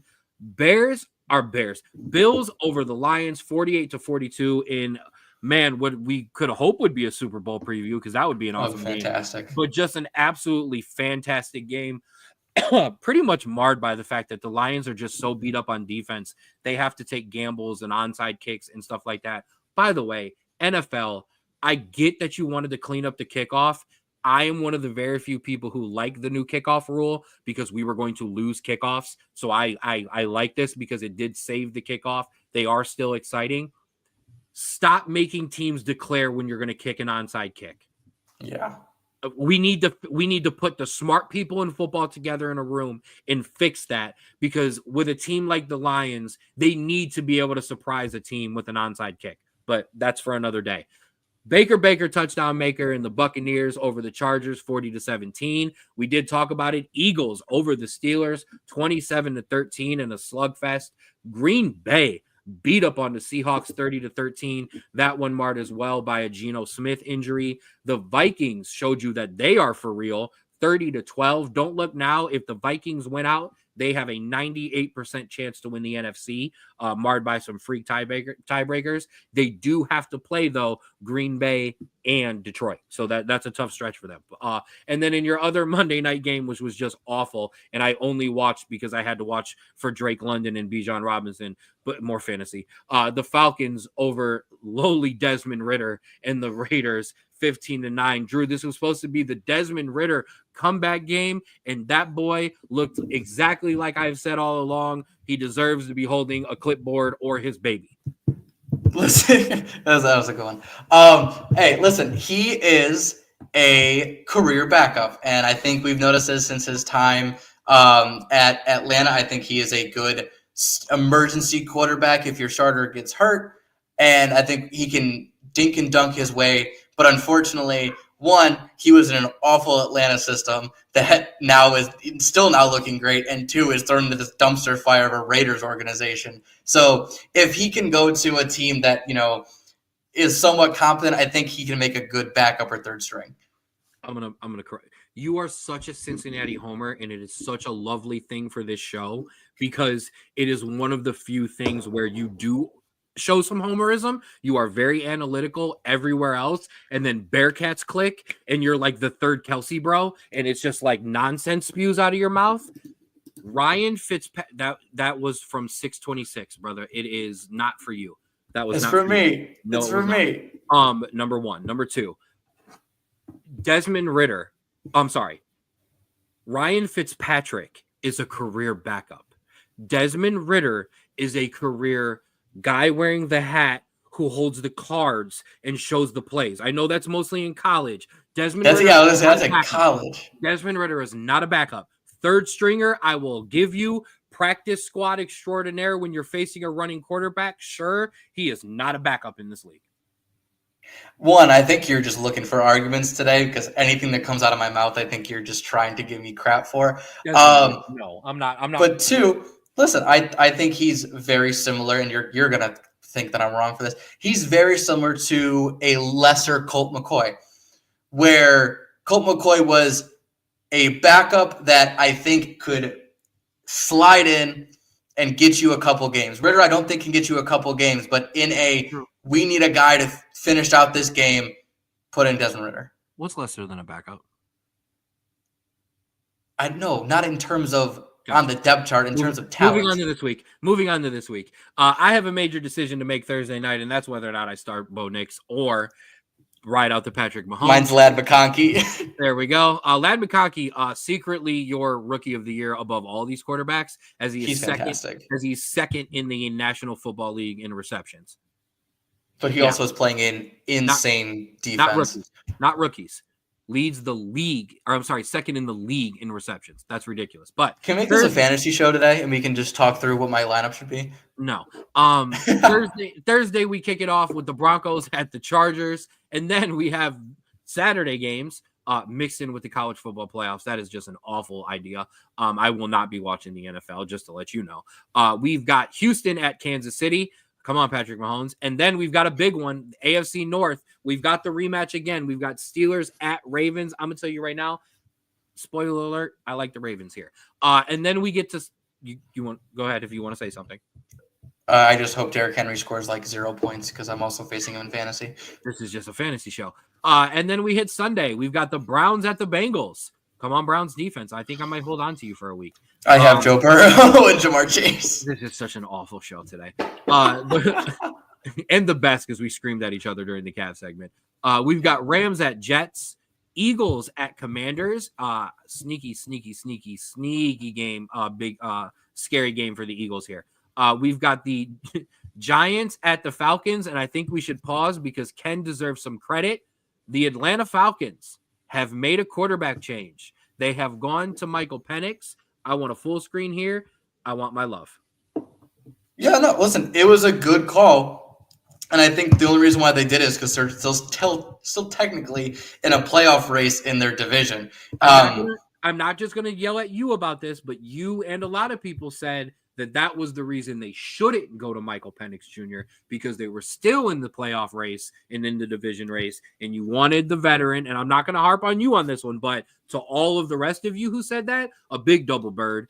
You're in the playoffs. Your quarterback sucks. He is playing awful. He is playing damn near Deshaun Watson level of quarterback right now. Go to the guy who actually lit it up during the preseason. It would be different if like Watson was actually like lighting it up still. Like, I'm not saying it's the same situation, but let's go. And yes, as Dad pointed out, you're putting your rookie quarterback in the absolute perfect position. You're at home and you're playing the Giants. Congratulations. He might as well be playing in the college football playoff. No, I just think that it's an awful idea to change quarterbacks in the middle of a playoff push. And I also think home and playing the Giants is a perfect spot to, get a veteran quarterback, back into form. Raiders. Yeah, but the Raiders have been a good defensive team this year. They have been terrible offensively, but they have. So you also don't believe in trading Darius Garland. Yeah, listen, you just want to get me riled up today, and I don't know why. Because when I get riled up, I don't shut up. This is why it's an hour and 15. We're not on the football segment. Let's go, baby. But yeah, I don't think it's a good idea. I knew they were going to do it, but I don't think it's a good idea because you don't throw a rookie quarterback in when you're trying to make the playoffs. We shall see. Rise up, Atlanta. I could be wrong. No, rise up is the Cavs. Sorry, whatever Atlanta's thing is. I don't know these things. Aren't the Cavs? Let them know. Yeah, let them know. So maybe Atlanta is rise up. I don't know. I watch a lot of Rico stuff, so I think that's where I got the rise up from. And then we got Arizona at Carolina, and then we move into more Sunday. We've got Titans. It is rise up. Thank you. We've got Titans at Colts in a horrible game. We've got Lions at Bears. This might be the only chance for Chicago to get rolling and score some points. We've got Minnesota at Seattle, which should be another not good game. Bills at Patriots. Oof. And actually, I apologize. In the worst game of the year, we've got the Jaguars at the Raiders. We've got San Francisco at the Dolphins. Tampa Bay at Cowboys. That is a sneaky good game there because I think Baker's going to possibly light up our defense. Monday night, we have got Saints at Packers. NFL. Move a couple of those Saturday games. Give us a Monday night triple header. Stay away from my college football. Yeah, I mean, I get it because it's typically the time when they do Saturday games. But yeah, no, when you have to coordinate, folks, coordinate with college football to figure that out. You don't play on Friday nights because you leave a high school football alone. Leave my college football alone, man. I got too much research to do. Now, speaking of college football, Straub, are we going to go this week's route or are we going to go to my college football year in review? Let's do this week. We'll do your interview and then we'll do the preview. I like it. Let's start with what Andrew would describe as an absolute heist. Your Heisman Trophy winner this year, we all kind of called it. Travis Hunter, cornerback / wide receiver, won the Heisman in a close vote. It was not a landslide. And here, I've been giving you some smack. I will give me some smack. Ken decided to go on Facebook on Sunday morning after the Heisman and fire off a little post in which I said it was robbery because Travis Hunter had an average season at wide receiver and an average season at DB, and Ashton Genty had an historic season at running back. He should have won the Heisman. I said that and I repeated my point that Travis Hunter is more deserving of the number one pick than he is the Heisman Trophy. Ashton Genty deserves the Heisman Trophy, and I started to get attacked on threads because I forgot that my Facebook is connected, and I quickly deleted that. I did not mean that Travis Hunter was average. I'm just saying he was the third ranked, I think, DB or like the fourth or fifth ranked wide receiver. I get it. I was convinced that the all-time season that Ashton Genty had was deserving. Now, however, that's over with. I'm not letting you rant on this. I'm sorry. I'm not ranting. I was gonna give it congratulations. But I'll pass it to you. Travis Hunter, shout out to you. However, stay out of this young kid's personal life. I am gonna add it. Oh Lord. Yeah. My goodness, man. Like some 19 and 20-year-olds don't know how to handle being in front of the camera 24 hours a day. Okay. Let this kid and his girlfriend navigate their lives. Jesus, people. No, you're absolutely right. And it's also coming from like older people, which makes it even weirder. We agree, Bobby. Listen, coming from a fan of a previous Group of 5 team, we know the stigma on that. And so, listen, regardless of that, I want to congratulate Travis Hunter. While a lot of people are discrediting this in favor of Chauncey, I will say, regardless of that, you had an amazing season. You had a good season as a cornerback. You had a good season as a receiver. I'm hearing the NFL teams really want him to play at cornerback in the NFL. I'm hearing the Patriots, and that would be so good for him to go there with Drake May and be a corner, but then be able to every once in a while do some special gadget stuff and show off what he's got. I think that's a great place for him. And so, hey, listen, congratulations to him. He is going to kill it wherever he goes, and at least he'll also be entertaining. But also, I think for Aston Chauncey, while that would have been an amazing accomplishment for him, he's got so much ahead of him. He's going to get drafted. He's going to be a beast in the NFL. You want to talk about what he'll be fine. Oh God, if he goes to, I mean, you need him. You really do. Honestly, you need to figure out if you want to keep Cooper Rush as your quarterback and not Dak, because you're obviously playing better with him. Shut up. I don't even want to hear that. And hey, yeah, shout out to Deion's playbook. That thing everybody said this. Now, this is what I want to point out. I'm not mad as much about the Heisman anymore. I will say this. He was top 10 and top 5 in those wide receiver and defensive categories. He was not the best. And while he deserved the Heisman, he did not deserve some of those awards that he got because he was not number 1 at those positions. Those positions, those guys at number 1 deserve those awards. But I don't, like I said, I don't want to continue that. And no, y'all get up out of here. Y'all get up out of here. Y'all get up out of here. But all right. Now, do you want to talk about our high scoring game? Yes. Because it was the bleeping Army-Navy game, baby. And man, did I get this one wrong. Yeah, we were on the wrong side of this one on the uniforms and on the score. I knew that. As Navy took care of Army 31-13 as they locked in their Commander-in-Chief trophy as well. This was legit kind of a quarterback who looked over on the other side and said, I am so tired of you being called Captain America. He finished 6th in Heisman vote, or was 6th in the Heisman race. So he was up there, the quarterback for Army, and the quarterback for Navy was just like, nah, man, this is my day. Yeah, this was a thing where both teams could run the football, and you obviously saw that. But when it came down to like making that pass that like got you that 3rd and long or got you out of that, 2nd and long situation to make it an easy 3rd down, Navy did it. Army could not do it. There was many times where Army had a guy open in the end zone and he couldn't hit him, while Navy was able to kind of make those passes. And so, hey, listen, congrats to Navy. Yep. They played really well. Both teams played really well. And listen, this is all we want. We want 2 good two good academy teams playing each other at the end of the year. It's all that matters. Getting beat by Notre Dame in the season. Sorry. Yeah. Great game. Great game. Great pageantry. All the pregame stuff I was watching, they do those pregame videos right before it starts, and like, how do you not watch? Like, how do you not get goosebumps? And then both teams get a flyover. It is just everything is great. I watched the entire thing, and then I watched both teams sing into the end zone. It was amazing. So yeah, shout out to Army. Shout out to Navy. You earned it this year. I'm not gonna say that. There we go. I'm not gonna say Army let us down because I don't say that. But yeah, salute to both sides. We love you both because now these grown men are done playing college football and they're going into the military to actually protect and serve our country. So hey, salute to you guys. We salute you every day. Don't forget this weekend.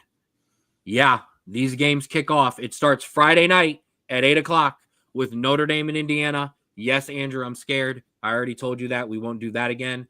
That should be a good one to kick you off. And then it starts at noon with SMU and Penn State. We then move on later in the day to Texas and Clemson, and then your nightcap, Ohio State and Tennessee. We did a preview of these games when the official rankings came out. Check in 2 weeks ago for that. We're not going to read through this preview, and we're too damn long today to go through a preview as well. But some exciting games coming up, and we are going to have, I posted it today when I posted about today's show, we will have a special Monday edition of the show, Monday the 23rd. We will pop in. We will talk about strictly these college football games, and then we will talk about the Sunday games that have happened in the NFL, and then we will get the heck out of Dodge because I know both me and Andrew want to celebrate our Christmas. Absolutely. And our Christmas week. So do not forget college football playoffs. And yes, heavy snow predicted for South Bend. However, listen, man, no, Indiana plays in the same damn state. They know all about. I don't care. I want some snow football, baby. That's gonna be amazing. That's fine. That's how Riley Leonard gets down, anyways. And I'm not putting. These are Mel's. I'll put Mel's picks up, but I want nothing to do with any parts of picking this. Mel's got the horns over the Clemson.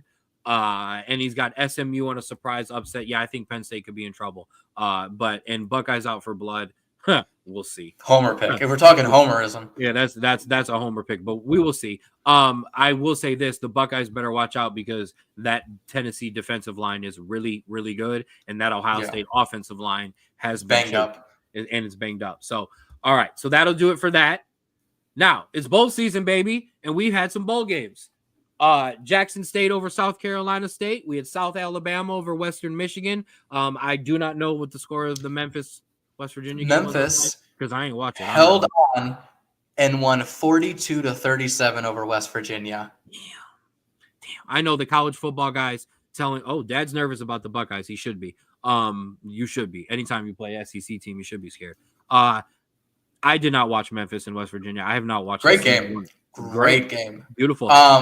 I know the college football guy is telling you that I don't watch these bowl games, but I don't care. I was watching the NBA Cup final.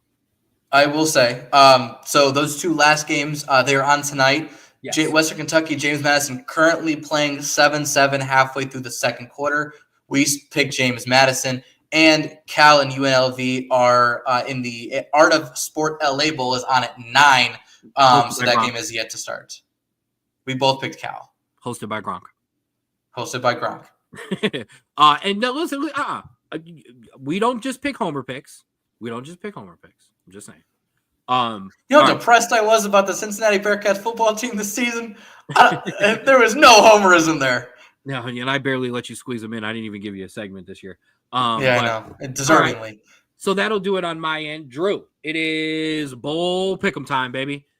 Yes, and just to make sure everyone knows, these are the bowl standings so far. Ken is 1-2. I am 2-1. 3 games have been played. 35 bowl games remaining. So lots to worry about here. Everyone's still in it. We have 28 games between this week's show. Oh, yeah, those don't count playoff games, by the way. No, they don't. Excuse me. If you exclude Monday's show, in which we are not going to talk about bowl games other than the college football playoff, there are 28 bowl games between this week's show and the next time we will talk to you. So we are going to now preview every single of the... No, I'm just joking. All right. 4-hour show, baby. Let's do this as quickly as possible. Drew, let it run through and let's make these picks. All right. First game on Thursday, Georgia Southern versus Sam Houston in the R&L Carriers New Orleans Bowl. Sure, Sam Houston. I'm going to go Georgia Southern on that one. Friday, Ohio versus Jacksonville State in the Staff DNA Cure Bowl. Mac, Ohio. Jacksonville State. We are two on differences. I'm going to be Tulane versus Florida in the Union Home Mortgage Gasparilla Bowl. Ooh, Tulane wants it more. Give me an SEC team with too much depth still. Florida came on strong at the end. I'm picking Florida. All right. Sorry, I'm tripping here. Here it is. Coastal Carolina versus UTSA in the Myrtle Beach Bowl. Coastal Carolina. UTSA, they came on strong at the end of the year. Northern Illinois versus Fresno State in the famous Idaho Potato Bowl. Fresno State and who? Northern Illinois, your rival. Fell apart this season. Give me whoever. Fresno State. See, they fell apart too. So both teams fell apart, but I like Fresno State in this one. I messed up on that last one. Yeah, you did. South Florida versus San Jose State in the Hawaii Bowl.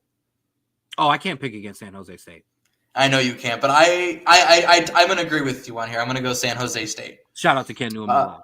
That is on Christmas Eve, by the way, at 8 p.m. And shout out to Scott Steiner's son who's on Jacksonville State. We're pro Steiners here. Boxing Day, the day after Christmas, Pitt versus Toledo in the Game Above Sports Bowl. Oh, that's got to be a little rivalry. That's kind of close. Eat shit, Pitt. I'm never picking Pitt. Toledo is not as good as they were, and Pitt is actually pretty decent this year. I'm going to pick Pitt. And this is why I'm going to lose bowl pick'ems because I don't care. Yes. I'm not picking Pitt. Rutgers versus Kansas State in the Rate Bowl. That's another team. I can't pick Kansas State. I don't like Kansas State. I don't believe they'll probably gonna, you know what? No, give me Rutgers. Screw it. I'm gonna pick Kansas State. I'm gonna be 2 and what do I have? 1 right? I'm gonna be 1 in whatever, but that's okay. Arkansas State versus Bowling Green in the 68 Ventures Bowl. I'm standing on business. Bowling Green, one of my favorite teams to bet on last year. Bowling Green. Let's go. Friday, Oklahoma versus Navy in the Lockheed Martin Armed Forces Bowl. You're giving me an academy, a military academy in the Lockheed Armed Forces Bowl, and you think I'm picking who? Oklahoma. No, Oklahoma. Give me Navy. Give me Navy as well, just because. Like, if it was any other bowl game, I'd pick Oklahoma, but we're picking Navy. The Lockheed Martin military bowl. Georgia Tech versus Vanderbilt in the Birmingham Bowl. Vandy. Oh, both teams that are very, very twitchy upstarts. Give me Vandy. Okay. Good question. What if he's playing? Give me Vandy. I'm going to pick Vandy too. Texas Tech versus Arkansas in the AutoZone Liberty Bowl. God, who cares? Arkansas. Texas Tech. That is Big 12 bias, absolutely. Syracuse versus Washington State in the DirecTV Holiday Bowl. That's going to be a bowl worth watching. That's going to be a high-scoring bowl. Give me Syracuse. I'm going to Cuse as well. It's on Fox too, 8 p.m. USC versus Texas A&M in the SRS Distribution Las Vegas Bowl. Ooh, USC offense too much for Texas A&M. I like that. I'm going to pick that too, actually. UConn 8-4 UConn, by the way, versus North Carolina in the Wasabi Fenway Bowl. Oh, dude, the Bill Belichick effect. I would have taken UConn. Shout out to UConn, but no, they're gonna get Belichick. I don't think so because I think no one's gonna be there. Everyone's gonna transfer. Oh, that's UConn. Give me UConn. I'm changing my pick. I'm picking UConn. I'll let you do it. UConn. Also, it's the Fenway Bowl, so they're playing at Fenway. I played there. It's terrible. We're not watching that game. Bill Belichick in Fenway. Oh, now you're giving me all the bad things. Go ahead. Boston College versus Nebraska in the Bad Boy Mowers Pinstripe Bowl. Shout out to that. Is that hoops? Are we doing hoops? Oh, you got to give me that one again. That threw me. Boston College versus Nebraska in the Bad Boy Mowers Pinstripe Bowl. That's actually a good game. It's a great game. I don't think they want Raiola hurt. Give me Boston College. They're gonna play more physical. Yeah, I agree as well. Boston College. Louisiana versus, I think this might be the Marshall one. Louisiana versus TCU in the Isleta, New Mexico Bowl. Ooh, you know what? I would have taken TCU. Give me a team that you allowed to come into a bowl game like that with nothing to play for originally that you now gave a bowl game to. Give me Louisiana with an upset. I would like that, but I've seen this TCU team this year. They're very, very good, especially if they can dominate. I'm going to take TCU. Once again, here we go. Yeah, shout out to UConn. Iowa State versus Miami in the Pop-Tarts Bowl. Ooh. We know Does Miami want to play for something? Cam Ward ain't playing. So give me who? I'm so bad at Iowa State. Give me Iowa State with more to play for. Miami, Cam Ward ain't playing. Guys getting ready for the draft. No, give me, no. I think Miami, I think this is a very similar to Georgia, Cincinnati a couple years ago before we made the playoffs, where I think Georgia's like pulled it off. I think Miami's going to pull it off. I'm going to pick Miami. Okay. Miami of Ohio versus Colorado State in the Snoop Dogg Arizona Bowl. Oh, I want to be high there. That would be so awesome. On the CW, by the way. On the CW, followed by episodes of The Supernatural and Charmed. Man, that would be an awesome bowl. Literally. Give me No, man. I picked against Miami. Give me this Miami. Give me Miami of Ohio. That's way too long to take. I'll take Miami, Ohio too because it makes me look better. I was too excited. East Carolina versus NC State in the Go Bowling Military Bowl. That's where Army should be playing, but that's okay. Absolutely. Who cares? NC State. I'm going to take NC State as well. BYU versus Colorado in the Valero Alamo Bowl. Ooh, this is no Shador and Travis Hunter though. Because listen, we're riding with the theme. In Coach Prime, I trust. I'm glad. I'm gonna pick BYU because I love this BYU team.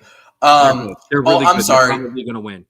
This is the one where Marshall was in. Louisiana Tech versus Army in the Radiance Technologies Independence Bowl. Okay, well, wait a minute. Then I might. Well, you screwed me on that pick because then I think I may have taken the other team in the other one, but that's okay. Louisiana Tech versus who? Army. Oh, Army. I'm not picking against Army. And then that was, by the way, that's just on Saturday. I lost my spot completely. Hold on. On Monday, Iowa versus Missouri in the TransPerfect Music City Bowl. Iowa. I'm going to take Missouri. In the most lopsided game, and only because they wanted views, Alabama versus Michigan in the Relaya Quest Bowl. That's such a bad Alabama. That's such a bad game. Alabama, absolutely. We almost done. Louisville versus Washington in the Tony the Tiger Sun Bowl. Louisville. I'm going to pick Louisville as well. South Carolina versus Illinois in the Cheez-It Citrus Bowl. Yes. South Carolina, absolutely me as well. Baylor versus LSU in the Kinder's Texas Bowl. LSU. I'm going to pick LSU as well. And then that is actually it because the next game is Thursday, January 2nd. And that's are we going to have it on Thursday? Yeah. So then we're done. After that, we do have 1, 2, 3, 4 more games after that. No more. All right. Wow. That was awful. Not your fault. That was awful. I had a great time. I have to go back and write all this down. No, I got you. All right. Now let's do our year in review. The college football regular season is officially over now that Army and Navy have played, and Ken made some bold predictions at the beginning of the year. Let's check back in. Let's start with the previous year's predictions, where I absolutely killed it with all of that stuff. Let's get to this year. Yeah. Did you want to repick the other game? Just give me the other team. I don't care. You want? Okay, so I'm going to let you know, but you keep going. That's fine. So let's get to this year. First bold take. I told you that the U would be back. I told you that Cam Ward was a major upgrade. I told you that Mario Cristobal would learn from his mistakes of blowing games, and I gave you their portal rankings. I'm giving myself a green check. A team in Miami that was a laughingstock who turned around this year and literally could have still made the college football playoffs, was one game away from an ACC championship game and a guaranteed spot in then. I think the U is back. I think I deserve my green check mark. So I think for me, right, if you were to talk to Miami and college football fans from before the season, I think that you were absolutely correct. Like if you were to say, hey, they had 3 losses, and they didn't make their championship game. But they're you would say, okay, that's good for Miami. If you were to talk to Miami college football fans now, I would say they'd be very much more hesitant to give you this one. But I think we're going to give you the benefit of the doubt because I think in general they did a Texas. They made it further than people thought, but they didn't make it to their standards. Got you. But listen. I'll give it to you. That's a check. And that's why you come to me, you fans. All right, let's move on. The downfall of Bama, be careful. Now, I'm giving myself a green check mark for this reason. Everyone was saying how Alabama, oh my goodness, what's going to happen? They might, Nick Saban is gone. It's over. Kalen DeBoer, the job's too big, blah, blah, blah, blah, blah. Alabama was one game from the SEC championship and one game from the college football playoffs. The standard at Alabama is not allowed to be what Nick Saban said it as because that standard will never be matched in any program for the foreseeable future, because there's no coach in college football good enough to do that anymore with the landscape of college football right now. It's why we give teams like the Patriots and the Chiefs the love that we do for their dynasties, because they're modern dynasties. They're modern dynasties. You don't have dynasties like that in sports anymore. The franchises and the owners have made it impossible because they don't want that. So for me, the downfall of Alabama, like everyone talked about, would have been them at the low, would have been a Michigan year. This was not a Michigan year. This was a really, really good year for Alabama. And being on the cusp of the college football playoff after losing Nick Saban is a green check mark in my book. Yeah, I think same as Miami, where you ask Bama fans end of the beginning of the year, hey, 3 losses and you just miss it. Yeah, we'll take that in his first year. You ask them now, you go, no, we should have had that. That should have been us, especially if they lost to Oklahoma. And that's why you come to me. That's why you come to me. The fans are too irrational sometimes. That it's okay. All right, next box. It's okay. Buckeye Nation. I said that you would go undefeated. No. I apologize. I said you would not go undefeated. I got that one correct. I said you would win the Big Ten championship. Oof. I said you would get a college football playoff bye. No. And I said 3 times that you would beat Michigan. I will take all 3 of my X's there. I did not do great on the Buckeyes. However, I did say they'd make the playoffs. I got that one right. That's yeah. Yeah, I guess you can give yourself some pat there, but no, this one was a big. I mean, nobody was ready for this, and so I think Buckeye Nation agrees with me with all these red X's. So, all right, moving on. Boom! I told you these Ducks were ready to take off. Okay, I told you Dan Lanning is the next coaching star, and I told you that they're talented and as deep as a roster in Georgia as Ohio State, and they proved that. No, this one's absolutely correct. I think. While I believe we haven't seen the best of Oregon or seen Oregon really get put to the test maybe in that Ohio State game, I think that they have proved that they're the best team in the nation right now. Thank you. This one's a little up and down. I told you that some newcomers, will rise and some newcomers will stumble. I did not think the 2 teams entering the SEC with horrible strength of schedule would do very well. And I thought 2 teams going into the Big Ten with softer schedules and good offenses would do better. Well, we'll split the difference. I absolutely nailed it on Oregon. I absolutely nailed it on Oklahoma being bad, but I was wrong. I will give Texas its credit. They stumbled a bit, but they survived the SEC even into the championship game. And USC, I actually thought would be better. My only credit to USC is in every single game this year, minus the Notre Dame game, they took a lead into the 4th quarter. That's a good team there. No, you're not wrong, but I will give myself credit because I remember talking about this where I said, listen, it's tough going to Purdue and all those teams when it hits November, December, and you got to play in that cold, and you get to the 4th quarter, and you're like, my Lord, I can't feel my hands. I remember talking about this. I'm going to give myself credit for that, but I do give you some credit for Oregon and Oklahoma there. Texas, I mean,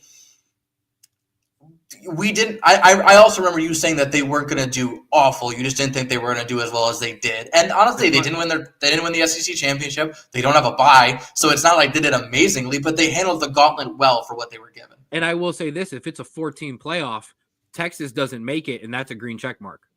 This is true. So, and I'm just going to spoiler alert possibly, but I mean, you'll all forget about this. It's going to be 6 months. I'm going to pick another team this year to be back. I picked Texas originally. Actually, I originally picked Michigan. Then I picked Texas at the same time. And then I picked the U this year. USC, sneaky early contender for that, is back in potential Big Ten conference making a run. But we're not going to see the transfer portal. Right. We need to get to next year. I will say they lost their they lost the quarterback that they didn't want anymore, but we got to see too much movement happen there. And lastly, I told you Riley Leonard plays 12 games. Notre Dame makes the college football playoffs. And ladies and gentlemen, Riley Leonard played 12 games, and the Notre Dame Fighting Irish made the college football playoffs. A big stumble in the middle there. Well, at the early on there with Northern Illinois, but he absolutely turned it around. And I would have to say, Drew, I kind of nailed it again this year. You did really good. I think the Ohio State one was the only one where you really just kind of messed up. But I think all in all, those are really good picks. I think you're on the edge for a couple of them. I think that Bama and the other one I think was a little were tough, but I would give you the benefit of the doubt on that. Bama and Miami being in that graphic up until the last day is what kind of saved me there. Yeah, you didn't nail it, but I think that we're going to give it to you. And so I wouldn't say 5 out of 6, 4.5 out of 6. I'll take that. I'll take that. Every day of the week, baby. We're pro positive on our gambling here. So, all right, a lot of football there, a lot of long segment there, but good stuff there. But what that tells me to tell you is when you want to hear college football, this is where you come right here. You get your good predictions here, and you get your good analysts from over here. I gave you the wrong way the last time. I always do that. It's okay. You're opposite on my screen. I still don't get used to it. All right. Now, ladies and gentlemen, it is time for the footy. Absolutely. Oh, no wardrobe changes needed. No. You full screen me. You full screen me right now. All right. Where are you, Sean? Where are you, Sean? You hiding like the rest of your city? Or you're half of the city boy? All right. I don't think I've ever been this cocky after a win in my life. Manchester is red. So we've got some good points to talk about this week, just like we do at the NFL. There's the scores, but let's hit the topics. Our first one, glory, Man United. Is Manchester United topple City 2-1 in the Manchester Derby. Newcastle and Spurs run rampant this week with a 5-0 and 4-0 wins. Arsenal are held by Everton.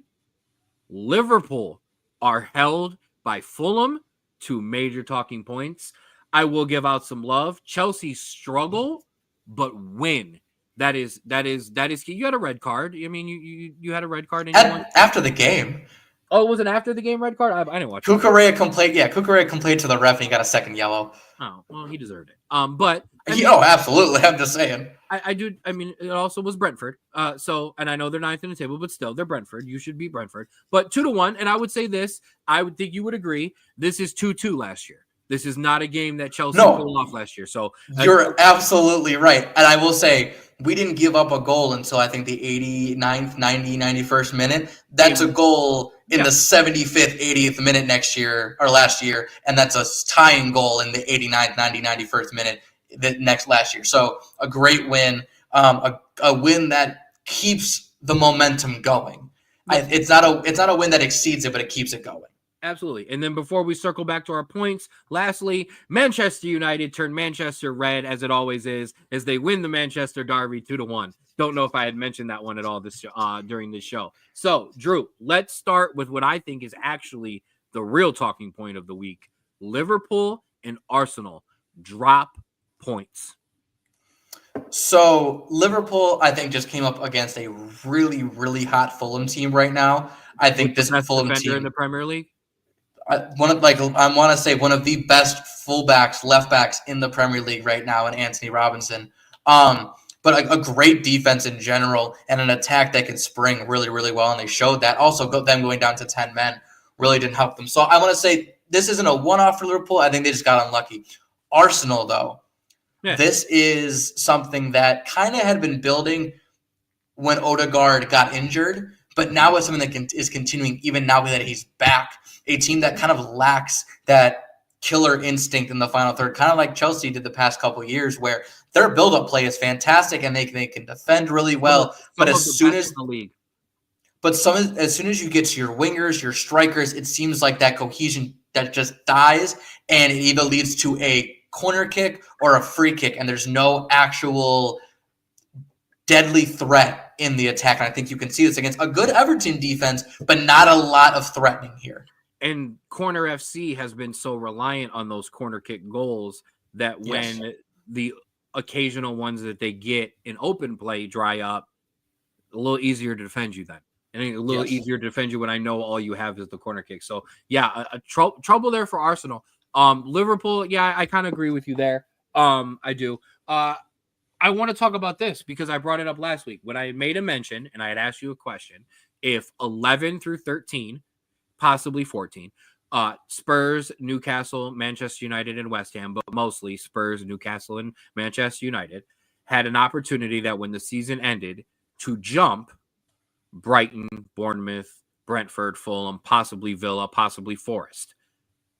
Those two scores over on that side, 5-0 Spurs over Southampton, Newcastle 4-0 over Leicester, are the results that I'm talking about when I made that prediction. That look at all the red above them. Brentford lost to Chelsea. Fulham, great draw, but it's still a draw. Bournemouth, great draw, still a draw. Brighton, Villa, both lose. Forest, yes, they did pull out a good win, but it was right over there against Villa. So a lot of these teams are going to drop these random games because they don't have the squad depth, where a Spurs, a Newcastle, and a Manchester United, boom, 3 points. Here we keep going. And we can now see the results of that in this upcoming games, where we have a little bit of a shift, but nothing too crazy. Nottingham jumped to a Champions League position in 4th as City drop out to 5th. Bournemouth, you're 6th in your European Conference League spot right now, as Villa and Fulham and Brighton round out the next, where Tottenham, Brentford, Newcastle, and United still, even with a big victory, cannot get out of 13th. Now you know how I feel the past couple of years, where even after a big win, you're like, oh yeah, we're still kind of down there, and we still need to. The thing is, you need to string it along. That's what I said last week. You need to string wins along, and you can't let this momentum go to waste. And the reason I am not panicking at all, do you still consider Arsenal in the title race based on points? I said based on points. I know. Now I'm thinking based on form and based on Arsenal. Yes. They are 6 points away. I know. I'm thinking on how Everton's going to finish and how they always finish. Do me a favor and do some math for me. What is the difference between Manchester United and Nottingham Forest? Let's see. That's 28 and that's 22. Oh my God, it's 6. So if Arsenal's in the title race, I'm in the top 4 race. I'm comfortable with where I'm at, with what my coach is doing. Now, I have a question for you because I didn't actually get your thoughts on it. The Manchester Derby. Well, a great win for you. Absolutely fantastic win. I don't believe that is due to your play. Oh, no, we caught Manchester City.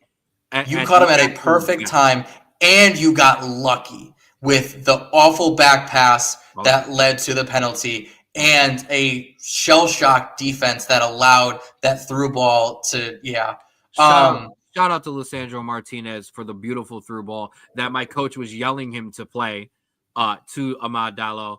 And then Diallo just with a beautiful touch over the keeper and finished it home. And the same guy who made the penalty mistake had a chance to clear that ball, but tried to get too fancy with it, and the ball went through his legs in for a goal. 2-1 win for Manchester United. I think the bigger news coming out of Manchester United was the fact that Marcus Rashford and Alejandro Garnacho were dropped from the team sheet this week, leading to speculation. There's been some rumors of some team. There's been a lot of news out of my team being leaked throughout the year. I've been so in touch with my team, as I always am, but I know a lot more this year because a lot is just being exposed and being leaked. And it was rumored that Garnacho and Rashford were part of that leak. Coach shut that down, which I was happy to see. However, he had made a mention that the reason they were dropped had to do with, he said, it isn't just about how you play in the game and how you train, but it is your attitude and how you are around in the locker room and how you are around other players. And I think that is majorly telling. Alejandro Garnacho is a very passionate, somewhat cocky player. I believe cockiness in soccer is one of the major, actually good traits in soccer compared to other sports. On the field, yes. Yeah, I think it's really, really helpful sometimes. I think where sometimes in a basketball player can be detrimental, I think in a soccer player can be great sometimes, or more times than not. And Garnacho is passionate. He wants to play. And since he has been brought up by Eric Ten Hag, when he has not played, he has been pretty vocal about not liking it. The problem is Ruben Amorim is not going to allow that, and you are not going to even be in the match day squad if you act like that. I believe lesson learned with Garnacho. I believe he'll change his tune, and I think he'll be back in the squad shortly. However, and you hope so. You hope so. Marcus Rashford. Since that news leaked, Marcus Rashford then did an interview in which he said he was ready to move on to another challenge. However, stating that it would be nothing but love, there would be no hard will or harsh words or any ill will towards the club or anything, leading for me to, obviously, considering he's been also left out of tomorrow's match day squad against Spurs, that we will be moving on from Marcus Rashford. We would like to in January, but for sure on the end of that, you should be the ones giving this news to me so I could respond to it. But before I give my thoughts, your thoughts on the fact that somebody that I have yelled about for years because he's kind of carried our team through some dark times is on his way out. Yeah. Pause for 1 second. Hi, Sean. I saw that. Hi, Sean. Manchester is red. So I genuinely don't know if it equals this, and this is not being cocky. This is me just generally not knowing your feelings of him in terms of impact. It feels like an Eden Hazard moment. It feels like a player who has been with this team through the good times and the bad. And while I feel like Eden Hazard was, I think, at a higher level than Marcus Rashford at times, I think that the commitment to the club through those times is something that that doesn't go unnoticed. And yes, there are times he maybe was feeling frustrated. Hazard felt frustrated for a lot of the times too. It happens, but to be at a club for so long, the fans, regardless of that, tend to gravitate towards you because, especially in this kind of club where players come and go yearly, to see someone stay that long, it makes you feel like you're connected to them somehow. So when they leave, even if it is for the best, you wish them the best because you want them to succeed in other places because they made being a fan worth it at times. So I'm going to correct you a little bit because your team is a little bit different than mine. And a little bit. You can bring up your success, and that's fine. But Chelsea is not full of homegrown stars. You bought Eden Hazard. Mm-hmm. Now I know you're going to bring up your academy player, please, but that's why I stopped talking. The thing at Manchester United, it is our thing. It's the class of 91. They get brought up forever for a reason. Giggs, Scholes, Beckham, Neville, both Neville brothers, Nicky Butt, that class that came up through the academy and then were stars for the team that carried us to championships. The difference between why I say the difference, because you brought up Eden Hazard, is Marcus Rashford was one of ours. He came up through the academy. He's a Manchester boy. He grew up rooting for the team. He went through the academy. He made the first team. Was electric. Was a star for our team. And unlike Hazard, once again, you won things with Eden Hazard. We've won an FA Cup in some community or some league cups with Marcus Rashford. I'll never forget his debut. I'll never forget the night in Paris, in which we took down PSG in the Champions League. But there's more, what could have been with Marcus Rashford than I loved you and our time is up. But the problem is, it's he came up through that academy, same as Kobe Mainoo, same as Garnacho, so as some of these young players that I've loved.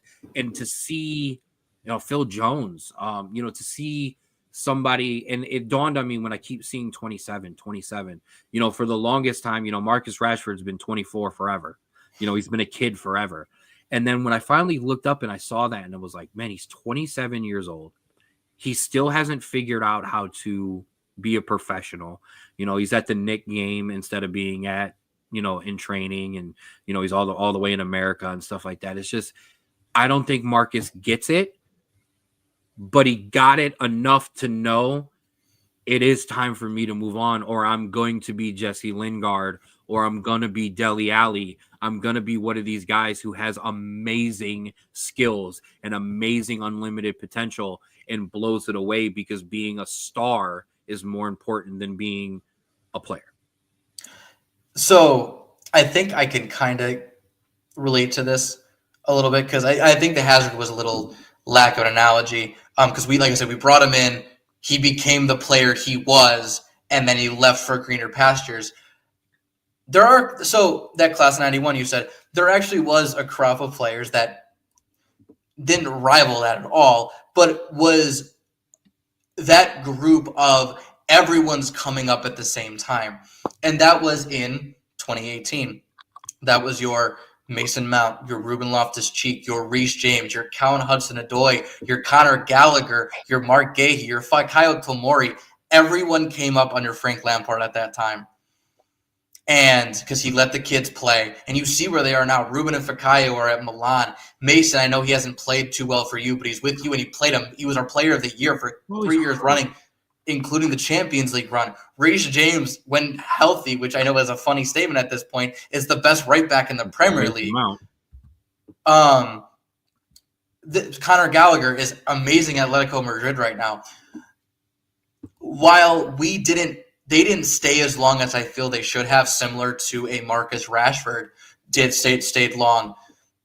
It's a big question of we wanted them to succeed so badly because they came from us. We are known for sometimes being big spenders and getting the guy that we need. But when we grow them ourselves and we bring them up and they come through and earn their spot themselves. Yep, it does. Sorry, you cut out there at the end, bro, so I had to jump in. You're good. Oh, your headphones died on you. Yeah, I agree. And you're 100% right. When you grow them from home like that, they hurt more. Rashi, I wish you the best. 100% wish you the best. Wherever you go. And what I do know is, as a tradition in soccer, I know if we ever play against Manchester, or if you ever play against Manchester United and you do score, I know 100% that you will not celebrate, because you don't celebrate against your old club when you love them. So that'll be that. So I will, while Drew figures out what he's got going on, he's having some technical issues, I will clean up the rest of this week's games before I lobby for him to be ready for Americans Abroad, because I can't do that. I don't literally know what happened. But we've got Liverpool at Spurs. That's a big one. We've got Chelsea at Everton. Manchester City and Aston Villa in a clash of top 7, I should say there. Manchester United have Bournemouth this week, so I have that. Chelsea take on Everton in a nice little derby there. Yeah. Straub, can you wing it? Can you just, I don't know. If not, I will cue the music myself, and I will take care of Americans Abroad. We're getting close to the end of the show anyways. So my stalling can only last so long for you. Bro, you want me to just go? Maybe not. Riveting television. Yeah. Oh, let me find his graphic. Let me find my music. That's all right. Sometimes bro got to put the cape on and take care of business. Drew, I'm going to give you about 10 more seconds while I get it all together. That's all right, bro. Got to roll. No worries. Let's see if I can do this myself. Ladies and gentlemen, you know what it's time for. Presented to you this week by Big Bro. It is time for Americans Abroad. Cue my music. Boom. Cameron Carter-Vickers and Ashton Trusty won the Scottish League Cup with Celtic this week. Wanted to give them a huge shout out. I did actually see some of that. A big shout out, and we already talked about him. Anthony Robinson from Fulham, 2 assists and man of the match in that 2-2 draw. Keeping it rolling there. Gio Reyna, welcome back. A goal in a 1-1 draw for Dortmund. Happy to see him back. Alejandro Zendejas, a continuing contributor to Americans Abroad, with a goal, an assist, and a man of the match. Then another assist in a 1-1 draw and a League MX championship. Timmy Weah for Juventus, an assist in a 4-0 win. And we wrap it up with our resident striker, Ricardo Pepi of PSV, 2 goals, was 14th in an 8-0 win. How is that? And ladies and gentlemen, that's how you kill Americans abroad. Boom. All good. All good.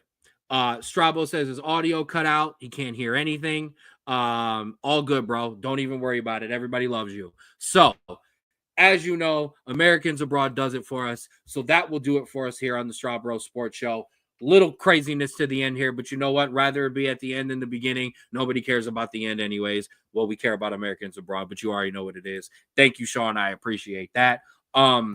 Like I said, special Wednesday night show. Remember, we will be live Monday night, the 23rd. That will be a special Christmas edition. We will be covering strictly college football playoffs results, previewing very shortly the next upcoming games, and then after that, we will talk about the NFL Saturday and Thursday, Saturday and Sunday that happened, and either we will be crying because we will need a Monday Night Miracle for our fantasy leagues, or celebrating because we've already got it locked up. Either way, who knows? But stay tuned for that. I will send out some reminders because after that, we're going to take a little bit of break for the Christmas week and celebrate the holiday. So, as I said, that will do it there. I want to give some love real quick as I wrap the show up. Strabo, don't even worry about it, baby. I got you. Remember, Strawbro Sports Show, you can find us everywhere. If you're not watching on your phone right now, take out your phone, snap out that camera, hit that QR code. It'll take you to the Strawbro Sports Show YouTube page, your one-stop shop for everything Strawbro Sports Show. All of our interviews, the podcast is live there now, and it is will be there available to watch afterwards. All of our interviews with Akron City are there. All of our interviews with our Browns legends, Hanford Dixon and Joshua Cribbs. We also have all of our stuff that we're doing with the Rapids. You can find us everywhere else as well. On Twitter, you can find us at Strawbro Sports. Save the TikTok at the SBSS. Jump in if you want to. You can find us on Instagram at Strawbro Sports Show. And you can find us on Spotify at the Strawbro Sports Show. Boom. Make sure you check in with our biggest guy here, Austin. Our polo guy, the guy who made our polos, our clothing wear guy, Austin at Create Your Own Wave Apparel. Make sure you follow him on Instagram, Create Your Own Wave 2021. And if you need anything, make sure you get it at cyowapparel.myshopify.com. And remember, I'm going to bring you back in. The Strawbro Sports Show. Welcome back, bro. Way to just fail on me there. It's okay, brother. Don't worry about it. And we can barely hear you anyway, so don't even worry about it. Strawbro Sports Show, your official broadcast team for the Rapids. Interview dropping tomorrow. Like I said, no idea which one because we haven't decided yet, but it'll go out. It'll be out all over all of our platforms, and it'll also be then unlocked on the YouTube page, which reminds me I need to go unlock a couple because they're locked until they debut. You can't have them. So make sure you check that out. Remember, we did have our Christmas toy drive. Shout out to Daniel. Shout out to Rico McGee of the Rulers Minute, who participated heavy in that Keys to Serenity toy drive. A big shout out to all of the players and coaches who helped out as well to make that thing very, very successful. So we get to successfully retire this graphic this week. And then remember, Rico McGee, our official sideline personality for the Falls Rapid, the third man to our NWO, as we take over the absolute, I almost said pro wrestling world, the pro development football world. The Rapids are coming, spread the wave, because that wave is going to turn into a tsunami here very quickly. Last but not least, Schmoopy Sweets and Treats. Much love to you, Paula. Make sure you hop in on the Facebook page, and that's where you can find everything that you need. Christmas is wrapped up. If you don't have your Christmas orders in, you get an F this year. You get coal in your stocking. Make sure you check her out. There are New Year's Eve custom cupcakes and cookies available, and you get free chocolate covered pretzels with those ordered. Breads and other cookies also available. And the graphic of the week, remember, those cheesecakes, yes. I mean, come on. Sugar cookie cheesecake, like that is just ridiculous. I love you for that, Paula. So shout out to that. Shout out to all our friends of the show. That will do it for us on the Strawbro Show. we got to wrap this thing up. It's all over the place. It is completely off the rails, but that'll do it. Big bro Ken, little bro Drew. Much love to all of you in the comment section. You guys were amazing this week, making us go back and forth. You guys were also helpful as we just completely derailed the end. Thank you for that. Much love to everybody. And please, please, please, please, especially in this holiday season, I'm going to harp on it. Please remember to love yours.